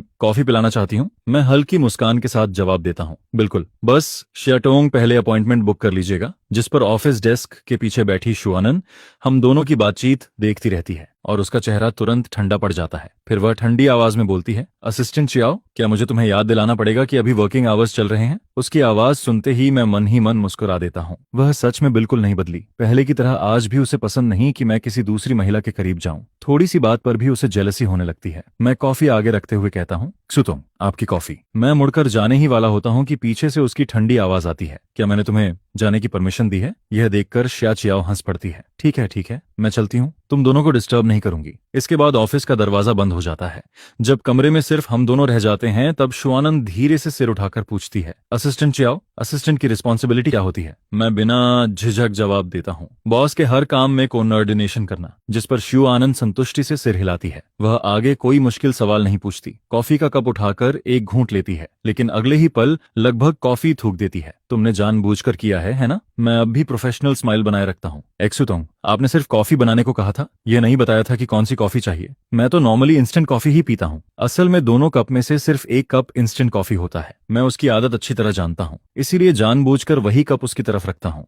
उसके साथ थोड़ा मजाक करना अलग बात है, लेकिन किसी क्लाइंट के साथ मैं ऐसी गलती कभी नहीं करता। यह सुनकर शुआनन कुछ पल के लिए चुप हो जाती है, लेकिन चाहे आसमान से चाकू ही क्यों न गिर जाए, उसे मेरे मुंह से निकली बात पर यकीन नहीं होने वाला। थोड़ी देर बाद मजाक खत्म होता है और मैं आज के शेड्यूल की रिपोर्ट देना शुरू कर देता हूँ।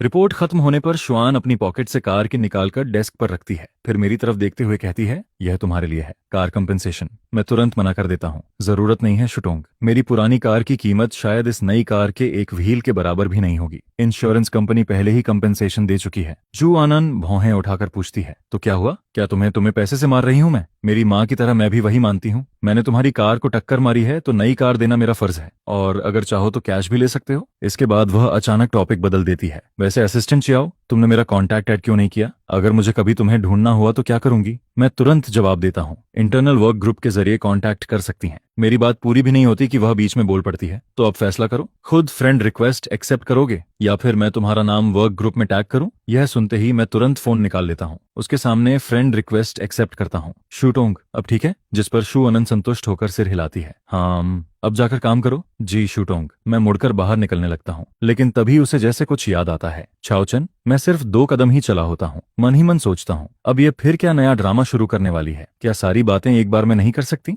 मैं वापस मुड़कर अपनी प्रोफेशनल स्माइल दिखाता हूँ। शुटोंग, और कोई आदेश? वह कुछ सेकंड मुझे देखती रहती है, फिर पूछती है, तुम्हारे पास सिर्फ एक ही फोन नंबर है? मेरा दिल एक पल के लिए उछल पड़ता है, लेकिन मैं सामान्य चेहरा बनाए रखता हूँ। जी। यह सुनकर शुआनन आखिरकार हाथ हिलाकर मुझे जाने का इशारा करती है। असल में उसे डर होता है कि अगर चियो चेन कुछ देर और यहीं रहा तो शायद वह खुद को रोक नहीं पाएगी और उसे पीट ही देगी। 4 साल बीत चुके थे, लेकिन दर्द सिर्फ उसे ही क्यों झेलना पड़ा, जिस पर वह मन ही मन सोचती है, मैं जानबूझकर तुम्हें आसानी से नहीं छोड़ूंगी छाओचेन। तुम एक बार फिर मेरी दुनिया में वापस आ चुके हो, अब दोबारा भागने के बारे में सोचना भी मत। उधर प्रेसिडेंट ऑफिस से बाहर निकलते ही मैं जोर से अपनी छाती थपथपाता हूँ। ऐसा लगता है जैसे किसी बड़ी मुसीबत से बचकर निकला हूँ। आज शुआनन कुछ अलग ही लग रही थी। वह पहले वाली शुआनन जैसी बिल्कुल नहीं लग रही थी। लेकिन तभी मुझे अचानक याद आता है कि नए घर में अभी तक सिक्योरिटी कैमरा नहीं लगाया है, जिस पर मैं तुरंत ऑनलाइन जाकर 2 कैमरों ऑर्डर कर देता हूँ। लंच ब्रेक के दौरान मैं कैफेटेरिया में चारों तरफ नजर दौड़ाता हूँ, फिर खुद ही सिर हिलाता हूँ। शुआनन जैसी बॉस यहाँ क्यों आएगी? वह आखिर कंपनी की प्रेसिडेंट है, ऐसी जगहों पर आने की जरूरत ही क्या है? उसी समय फेंगजेंग बोल पड़ता है, सच कहूं तो शुतोंग बहुत अच्छी बॉस है। पहले वाला झो बापी तो हर दिन बेवजह प्रॉब्लम निकालता रहता था, शुतोंग बिल्कुल अलग है। मैं हंसकर पूछता हूँ, वह बूढ़ा झो बापी क्या कहता था? फेंगजेंग तुरंत उसकी नकल करता है, अगर सब कुछ मैं ही बता दूं तो फिर तुम्हें सेक्रेटरी रखकर क्या फायदा? हम लोग बात कर ही रहे होते हैं कि ये जुनहाओ सुबह वाली बात छेड़ देता है। छाओचन, आज सुबह क्या हुआ था? ऐसे भाग क्यों रहे थे जैसे कोई भूत पीछे पड़ गया हो? मैं बेबस होकर जवाब देता हूँ, पूछो मत, कल रात मेरी कार पलट गई थी। तुम्हें चोट तो नहीं लगी? मैं सिर हिलाकर मना करता हूँ। इसके बाद मैं रात की पूरी घटना उन्हें बता देता हूँ। मेरी बात सुनने के बाद ये जुनहाओ और फेंगजेंग एक दूसरे को देखते हैं। दोनों की आंखें चमक उठती हैं। स्पष्ट था कि उनके के दिमाग में कुछ और ही चल रहा था। फिर वे एक साथ पूछ बैठते हैं, चाओचन सच सच बताओ, क्या तुम्हारा और चूतोंग का पहले से कोई कनेक्शन था? वरना वह खाली बैठकर तुम्हारी कार क्यों पलटती? मैं दांत पीसते हुए जवाब देता हूँ, क्योंकि उसका दिमाग खराब है। यह सुनते ही ये जुनहाओ डरकर चारों तरफ देखने लगता है, फिर चॉपस्टिक्स नीचे रख देता है। भाई तुम सच में कुछ भी बोल देते हो। ये कैफेटेरिया है, अगर शू टोंग ने सुन लिया तो क्या नौकरी बची रहेगी? इसी बीच अब तक चुप बैठा फेंग जेंग अचानक बोल पड़ता है, रुको, तुम दोनों कहीं एक्स लवर्स तो नहीं हो? अब छिपाने का कोई फायदा नहीं बचता। मैं मजबूरी में सिर हिला देता हूँ, जिस पर दोनों एक साथ उछल पड़ते हैं। क्या चूतोंग वही एक्स गर्लफ्रेंड है जिससे तुम्हारा 4 साल पहले ब्रेकअप हुआ था? मैं उन्हें घूरते हुए कहता हूँ, धीरे बोलो, क्या यह कोई गर्व करने वाली बात है? इसके बाद फेंग जेंग उत्सुकता से पूछता है, तो क्या शू टोंग ने तुम्हें कंपेंसेशन दिया? मैं बेपरवाही से जवाब देता हूँ, हाँ, एक BMW। यह सुनते ही दोनों की आंखें फटी रह जाती हैं। फिर फेंग जेंग ईर्ष्या से भरकर कहता है, अगर मेरी कोई एक्स गर्लफ्रेंड इतनी खूबसूरत और इतनी अमीर होती तो ब्रेकअप के बाद भी मैं खुशी खुशी उसके साथ डेट पर चला जाता। मैं धीरे से एक और बात जोड़ देता हूँ, लेकिन लगता है उसे ये पता चल गया है कि उसका डॉग मैंने ही चुराया था। जिस पर ये जून हाओ और फेंग जेंग एक साथ हाथ जोड़ लेते हैं। ब्रोदर, इस बार तो तू गया। मेरे मन में तुरंत एक ही ख्याल आता है, ये डॉग चोरी वाली बात उस खतरनाक वुमन को किसी भी हालत में पता नहीं चलनी चाहिए, वरना उसके बदला लेने वाले तरीके को देखते हुए हो सकता है वो सीधे पुलिस तक बुला ले। दोपहर का ब्रेक शुरू होता है, शायद इसलिए क्योंकि शुआनान का ऑफिस मेरे ऑफिस के बिल्कुल बगल में था। मैं डेस्क पर सिर रखकर भी सो नहीं पाता हूँ। मुझे डर लग रहा होता है कि कहीं कल रात की तरह फिर से उसका सपना ना आ जाए। सच में जैसे कोई भूत मेरे पीछे पड़ गया हो। शाम को ऑफिस छुट्टी होने से पहले मुझे शुआनान का मैसेज मिलता है, मेरे ऑफिस में आओ। मैं अभी अभी कंप्यूटर शट डाउन करता हूँ, डेस्क पर रखा फोन उठाकर अनलॉक करता हूँ, फिर मुंह बनाकर उसकी आवाज की नकल करता हूँ, मेरे ऑफिस में आओ। एटीट्यूड देखो इसका। मैं तिरस्कार से नाक सिकोड़ता हूँ और बगल वाले चेयरमैन ऑफिस की तरफ चल पड़ता हूँ। डोर के सामने पहुंचकर मैं गहरी सांस लेता हूँ, फिर चेहरे पर मुस्कान लाकर नॉक करता हूँ। शू जनरल मैनेजर, आपने बुलाया था? उधर शुआनान कंप्यूटर स्क्रीन के सामने बैठी होती है, वो सोफा की तरफ इशारा करती है। मैं देखता हूँ कि सोफा पर कई शॉपिंग बैग्स रखे हुए हैं, जिस पर मैं मन ही मन सोचता हूँ कहीं मुझे सोफा पर बैठकर वेट करने को तो नहीं कह रही। उसके हिसाब से तो अच्छा है कि मुझे घुटनों के बल खड़ा नहीं करवा रही। 5 मिनट वेट करो। शुआनान मेरी तरफ देखती है, मैं अब भी वहीं खड़ा रहता हूँ, जिस पर वो मीटिंग का माइक्रोफोन म्यूट कर देती है और कहती है, वहां क्लॉथ्स रखे हैं, एक सेट चुनो और चेंज कर लो। क्या मैं कपड़े चेंज करूं? जल्दी करो, टाइम वेस्ट मत करो। मैं तुरंत मना कर देता हूं, शू जनरल मैनेजर, मुझे लगता है मेरे कपड़े बिल्कुल ठीक हैं, चेंज करने की जरूरत नहीं है। जिस पर शुआनान हल्का सा व्यंग्यात्मक हंसती है। तुम इसी चीप ऑफिस सूट में मेरे साथ क्लाइंट से मिलने जाओगे? उसकी बात सुनकर मैं अंदर ही अंदर भड़क जाता हूँ। ये मेरे पास सबसे महंगा सूट था, क्या उसे कोई बीमारी है? आखिर में मैं जवाब देता हूँ, मुझे लगता है एक्स-यू जनरल मैनेजर की एस्थेटिक सेंस में प्रॉब्लम है। क्लाइंट से मिलने के लिए सूट पहनना सबसे प्रॉपर चॉइस है। मुझे अब भी जिद करते देखकर वो मुस्कुराती है, फिर शरारती अंदाज में भौं उठाकर कहती है, मीटिंग खत्म होने में सिर्फ 5 मिनट बचे हैं, तुम आराम से सोच सकते हो। लेकिन 5 मिनट बाद भी अगर तुमने चूज नहीं किया तो मुझे खुद तुम्हारे लिए कपड़े चुनने में कोई प्रॉब्लम नहीं होगी। यह सुनकर मैं 2 कदम पीछे हट जाता हूँ। सच में दिमाग खराब है, जैसे मुझे नहीं पता कि तुम क्या सोच रही हो। जिस पर शुआनान बड़े आराम से कहती है, अंदर रेस्ट रूम है, वहां जाकर चेंज कर सकते हो। मैं फिर भी मना करना चाहता हूँ, लेकिन जैसे ही शुआनान खड़ी होती है, मैं तुरंत एक बैग उठाता हूँ और भागते हुए लाउंज रूम में घुस जाता हूँ। अंदर पहुंचते ही मैं इंस्टिंक्टिवली डोर लॉक कर देता हूँ, फिर खुद को थोड़ा शांत करता हूँ। इसके बाद कमरे को देखने लगता हूँ। यह लाउंज रूम लगभग मेरे पूरे अपार्टमेंट जितना बड़ा था। सच में आज भी सब कुछ शुआनान की पसंद के अनुसार ही सजा हुआ था। इतने सालों बाद भी कुछ नहीं बदला था। मैं सारे क्लॉथ्स निकालकर देखने लगता हूँ। आखिर में डार्क ब्लू कलर का सबसे नॉर्मल सूट चुनता हूँ। कपड़े बदलने के बाद जैसे ही डोर खोलने वाला होता हूँ, मेरा हाथ अचानक रुक जाता है। मेरी शर्ट का ऊपर वाला बटन गलत लग गया था, जिसकी वजह से कॉलर थोड़ा खुल गया था और कॉलर बोन दिखाई दे रही थी। मैं बड़बड़ाते हुए गाली देता हूँ, इतनी जल्दी किस बात की है? क्या किसी को अगले जन्म के लिए भेजना है? उधर बाहर से शुआनान की आवाज आती है, डोर खोलो, मुझे भी कपड़े चेंज करने हैं। मैं चिढ़कर चिल्लाता हूँ, मैं चेंज कर रहा हूँ, बस हो गया, 2 मिनट वेट नहीं कर सकती? नहीं, टाइम नहीं है। आखिर में डोर खोल देता हूँ। शुआनान मेरी तरफ देखती है, डार्क ब्लू सूट में मुझे ऊपर से नीचे तक इवैल्यूएट करती है। उसके चेहरे पर कोई एक्सप्रेशन नहीं होता, लेकिन मन ही मन सोचती है, क्या हुआ, साइज सही नहीं है क्या? ये अपनी कॉलर को बार बार हाथ से क्यों ढक रहा है? मैं जल्दी से कहता हूँ, शू जनरल मैनेजर, मैं बाहर जा रहा हूँ, रुको। उसकी आवाज सुनकर मैं वहीं रुक जाता हूँ। फिर शुआनान मेरी तरफ बढ़ने लगती है। मैं घबरा जाता हूँ। शू जनरल मैनेजर, आप मेरी बॉस हैं, लेकिन इसका मतलब ये नहीं कि आप। मैं महसूस करता हूँ कि उसकी उंगलियां मेरी शर्ट के पास पहुंच चुकी हैं, जिस पर शुआनान मुझे ऐसे देखती है जैसे किसी बेवकूफ को देख रही हो। अगले ही सेकंड वो मेरी कॉलर बोन के पास वाला बटन खोलती है, फिर उसे सही तरीके से दोबारा बंद कर देती है। बस इतना ही। मैं कुछ पल तक स्तब्ध खड़ा रह जाता हूँ, तो वो सिर्फ मेरा बटन ठीक कर रही थी। मेरी रिएक्शन देखकर शुआनान हल्का सा हंस देती है। असिस्टेंट क्वियो, बाहर नहीं जा रहे या फिर यहीं रुककर अपनी बॉस को कपड़े चेंज करते देखना चाहते हो? यह सुनते ही मुझे होश आता है। मैं जल्दी से पुराने कपड़े उठाता हूँ और वहां से भाग निकलता हूँ। उधर शुआन वार्डरोब खोलती है, फिर डार्क ब्लू इवनिंग ड्रेस पहन लेती है, जिस पर उसे अभी अभी वाला सीन याद आता है जब उसने चियो चेन का बटन ठीक किया था। तब भी वो हैंडसम था, लेकिन अब का चियो चेन पहले से ज्यादा मैच्योर और अट्रैक्टिव लग रहा था। यह सोचकर वो खुद पर कड़वी हंसी हंस देती है। सपने देखना बंद करो शुआनान, तुम वही वुमन हो जिसे उसने छोड़ दिया था। इसके बाद वो ड्रेस ठीक करने के लिए नीचे झुकती है। तभी फ्लोर पर चमकती हुई एक मेटल ऑब्जेक्ट दिखाई देती है। वो एक रिंग होती है। लगता था कि ये चियाओ चेन की रिंग थी, जिस पर वो कैजुअली रिंग उठाकर अपने हैंडबैग में रख लेती है।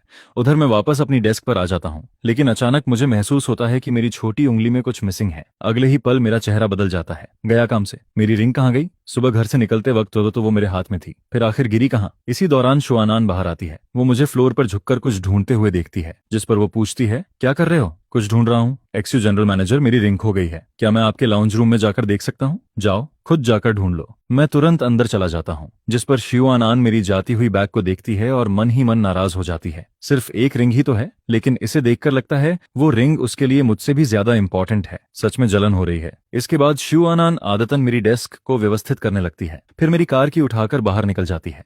लेकिन कुछ कदम चलने के बाद अचानक रुक जाती है। उसे एहसास होता है कि उसने अभी क्या किया है। शुआनान, तुम सच में पागल हो गई हो। क्या अभी उसकी केयर करना आदत बन चुका है? इतने साल पहले ब्रेकअप हो चुका है, फिर भी ये सब इतनी नेचुरली कैसे कर लेती हो? आदत सच में बहुत डरावनी चीज होती है। जब शुआनान दोबारा ऑफिस में लौटती है, तब वो मुझे सिर झुकाकर खुद से बातें करते हुए देखती है। आखिर मिल क्यों नहीं रही? सुबह तो यहीं थी। मैं उसे आते हुए देखता हूँ। उसके हाथ में मेरी कार की होती है। एक्सयू जनरल मैनेजर, आप कब वापस आई? मैं जल्दी से की ले लेता हूँ, थैंक यू। फिर मुझे अचानक कुछ याद आता है। वैसे जब आप कपड़े चेंज कर रही थीं, तब क्या आपको एक प्लैटिनम रिंग दिखाई दी? जिस पर शुआनान मुझे गौर से देखने लगती है। क्या वो रिंग बहुत एक्सपेंसिव है? मैं सिर हिलाता हूँ। नहीं, रिंग महंगी नहीं है, लेकिन जिसने मुझे दी थी वो इंसान मेरे लिए बहुत इंपॉर्टेंट है। इंपॉर्टेंट? ये शब्द सुनते ही शुआनान की आंखों में हल्की उदासी चमक जाती है। किसने दी थी जो तुम्हारे लिए इतना इंपॉर्टेंट है? मैं मुस्कुराकर जवाब देता हूँ। एक ऐसा इंसान जिसे आप नहीं जानती, लेकिन वो मेरे लिए बहुत खास है। यह सुनकर उसकी आंखों में दर्द की एक लहर गुजर जाती है।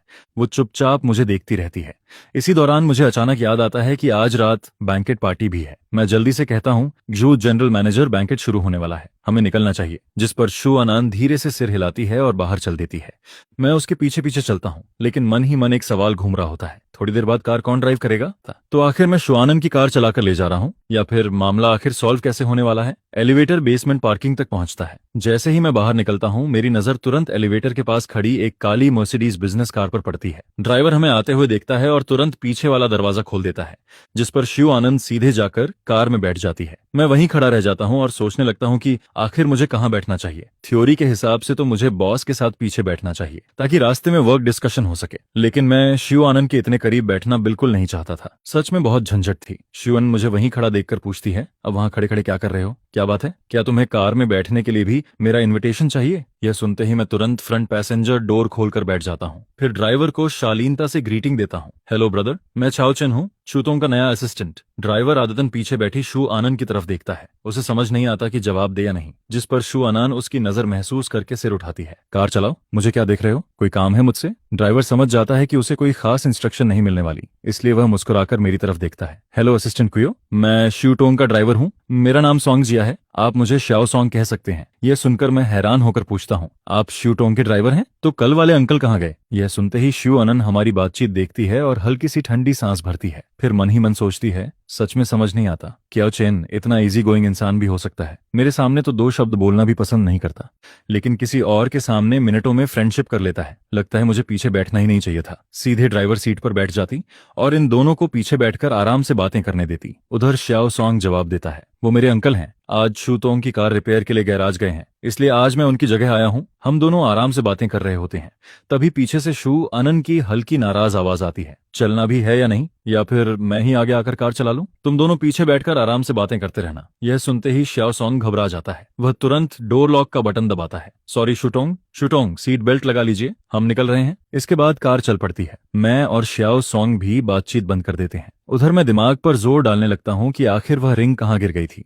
फिर मैं सेक्रेटरी ग्रुप खोलकर फेंक जाएंगे और ये जुन्हाओं को मैसेज करता हूँ, लेकिन दोनों जवाब देते हैं कि उन्हें कुछ नहीं मिला, जिस पर मुझे थोड़ा निराशा होती है। उधर पीछे बैठी शिव आनंद के एंगल से मेरे फोन की स्क्रीन साफ दिखाई दे रही होती है। कुछ देर बाद वह हल्के से खांसती है, जैसे मुझे याद दिला रही हो, असिस्टेंट क्वियो, क्या पहले भी जब बॉस के साथ क्लाइंट से मिलने जाते थे तब भी रास्ते में फोन ही चलाते रहते थे? यह सुनकर मैं तुरंत रुक जाता हूँ और फोन पॉकेट में रख देता हूँ। सॉरी शुटोंग, बस एक मैसेज का रिप्लाई कर रहा था। इसके बाद मैं पूरे रास्ते फोन को दोबारा नहीं देखता। कुछ देर बाद आखिरकार कार होटल पहुंच जाती है। श्याओ सॉन्ग पीछे मुड़कर पूछता है, शुटोंग, क्या मुझे भी अंदर चलना चाहिए? यह सुनकर मैं थोड़ा हैरान हो जाता हूँ, लेकिन शिव आनंद सिर हिलाकर जवाब देती है, जरूरत नहीं शिव सॉन्ग, जाकर लंच कर लो, 2 घंटे बाद वापस आकर हमें पिक कर लेना। कार से उतरने के बाद मैं सहजता से शिव सॉन्ग के साथ कॉन्टैक्ट इन्फॉर्मेशन एक्सचेंज कर लेता हूँ। यह देखकर शिव आनंद का चेहरा तुरंत खराब हो जाता है। फिर वह मन ही मन सोचती है, कियाओ चेन, मैं सच में नाराज होने लगी हूँ। जब मैं फ्रेंड रिक्वेस्ट भेजती हूँ तो तुम इग्नोर कर देते हो, लेकिन किसी और को ऐड करने में 1 सेकंड नहीं लगाते। सच में दिल दुखता है। इसके बाद वह मेरा इंतजार भी नहीं करती, सीधे होटल के अंदर चली जाती है। जब हम प्राइवेट डाइनिंग रूम में पहुंचते हैं तब तक 6 पार्टनर्स वहां मौजूद होते हैं। उनमें से 2 तो अपने बॉयफ्रेंड को भी साथ लाए होते हैं। शिव आनंद कमरे में मौजूद सभी लोगों पर नजर डालती है, फिर मुस्कुराकर कहती हैं, सॉरी एवरीवन, मुझे थोड़ी देर हो गई। जिस पर सामने बैठे लोग तुरंत हंस पड़ते हैं। कोई बात नहीं,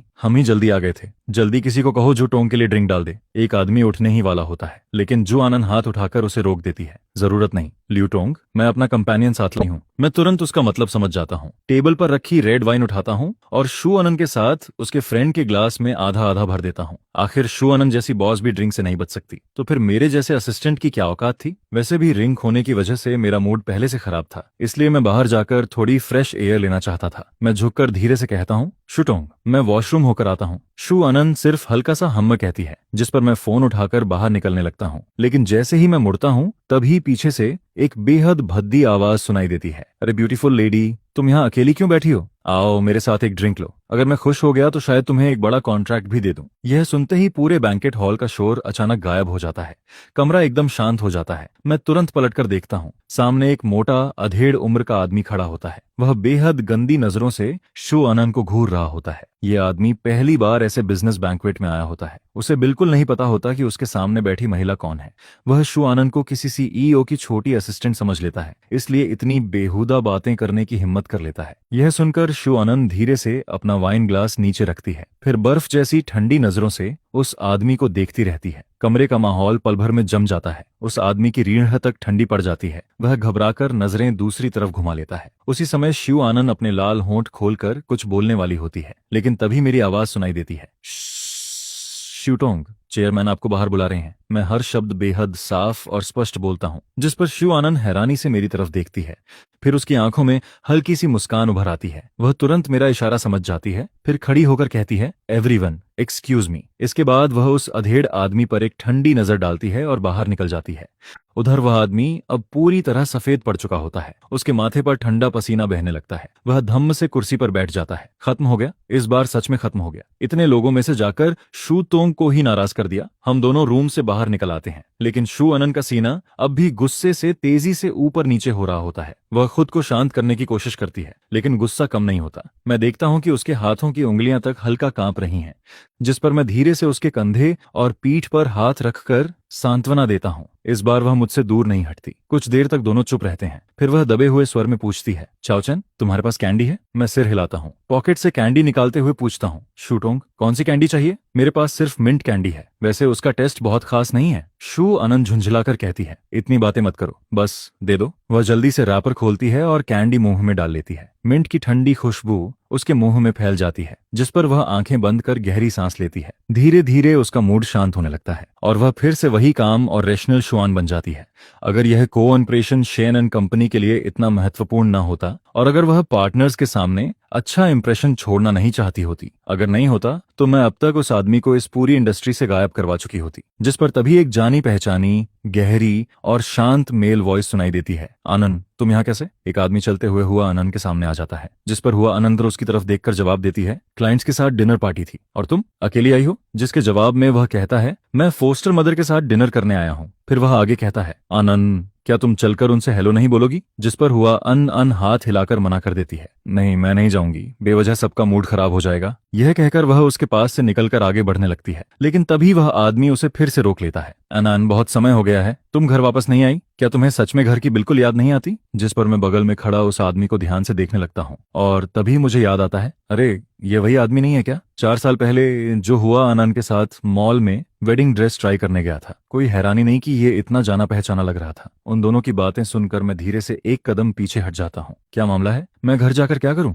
वह घर तो कभी मेरा था ही नहीं। जिस पर वह आदमी फिर कहता है, अनहान, 4 साल हो गए हैं। फॉस्टर मदर से गलती हुई थी, लेकिन उसकी बात पूरी होने से पहले ही हुआ आनंद ठंडे स्वर में बोल पड़ती है, थमहंग, तुम खुद को समझते क्या हो? किसने तुम्हें हक दिया कि मेरी जिंदगी में दखल दो? यह कहकर वह उसकी प्रतिक्रिया की बिल्कुल परवाह नहीं करती और सीधे आगे बढ़ जाती है। जिस पर मैं भी जल्दी से कुछ कदम पीछे हट जाता हूँ ताकि उनकी लड़ाई में कहीं मेरा नाम ना आ जाए। लेकिन मेरे दिमाग में सवाल ही सवाल घूमने लगते हैं। आखिर इन दोनों के बीच हुआ क्या था और हुआ आनंद घर क्यों नहीं जाती? ये सब कुछ काफी अजीब लग रहा था। जिस पर मैं सोचता हूँ कि यहाँ ज्यादा देर रुकना ठीक नहीं होगा। बेहतर होगा कि मैं प्राइवेट रूम में वापस जाकर उसका इंतजार करूं। लेकिन जब मैं दरवाजे पर पहुंचकर अंदर का माहौल देखता हूं तो अचानक अंदर जाने का मन ही नहीं करता। जिस पर मैं दरवाजे के पास दीवार से टिककर खड़ा हो जाता हूं और अनजाने में हादसे में हुआ अन के साथ बिताए पुराने दिनों को याद करने लगता हूं। मुझे उसके हंसते वक्त पड़ने वाले डिंपल्स याद आते हैं, उसका क्यूट तरीके से नखरे करना याद आता है, फिर ब्रेकअप वाला दिन याद आता है, उसकी लाल आंखें याद आती हैं जब वह मेरा हाथ पकड़कर मुझे रोक रही थी, और फिर मुझे आज की बॉस हुआ आनंद याद आती है। वही ठंडी, दूर और किसी को पास न आने देने वाली हुआ आनंद। उसकी हर एक शक्ल,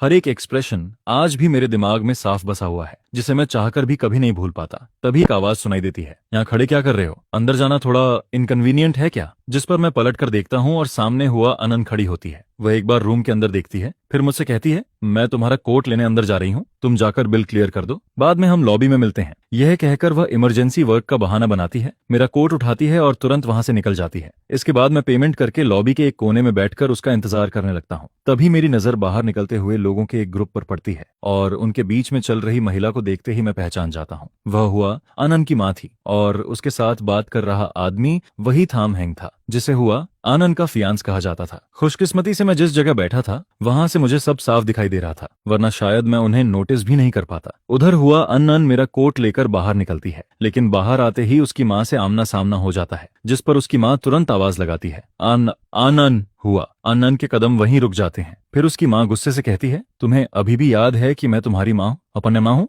देश वापस आ गई लेकिन घर आने की जरूरत तक महसूस नहीं हुई। इतने साल हो गए, तुम्हारा ड्रामा अभी तक खत्म नहीं हुआ? यह सुनकर हुआ आनंद की आंखों में ठंडापन और गहरा हो जाता है। ड्रामा? तो आपकी नजर में पिछले 4 साल सिर्फ मेरा ड्रामा था? लेकिन ठीक है, आप हमेशा से ऐसी ही रही हैं, आपको कभी मेरी परवाह थी ही नहीं। जिस पर उसकी माँ गुस्से से बोलती है, मैं तुम्हारी माँ हूँ हुआ आनंद, मुझसे ऐसे बात करने की हिम्मत कैसे हुई तुम्हारी? जिसके जवाब में हुआ आनंद बिना डरे कहती है, अगर आप मेरी माँ नहीं होती तो आपको लगता है कि मैं सिर्फ घर छोड़कर चली जाती। यह कहकर वह बिना किसी की तरफ देखे आगे बढ़ जाती है, लेकिन तभी उसकी माँ उसके हाथ में पकड़ा कोट देख लेती है, जिस पर वह ऊंची आवाज में चिल्लाती है, हुआ आनंद, वहीं रुक जाओ, अब किस आदमी के साथ घूम रही हो? और हंग को देखकर है तक नहीं कहा, दिन ब दिन तुम्हारी मैनर्स खत्म होती जा रही हैं। जिस पर हुआ आनंद बिना पीछे मुड़े जवाब देती है, इससे आपका कोई लेना देना नहीं है, तो बेहतर होगा कि आप इसमें दखल देना बंद कर दें। यह कहकर वह सीधे होटल से बाहर निकल जाती है, जिस पर थाम हंग उसकी माँ को समझाने की कोशिश करता है, फॉस्टर मदर, आप एन का स्वभाव जानती हैं, उससे नाराज मत होइए। लेकिन उसकी माँ ठंडे स्वर में कहती है, अगर उसे तुम पसंद नहीं हो तो नुकसान उसी का है,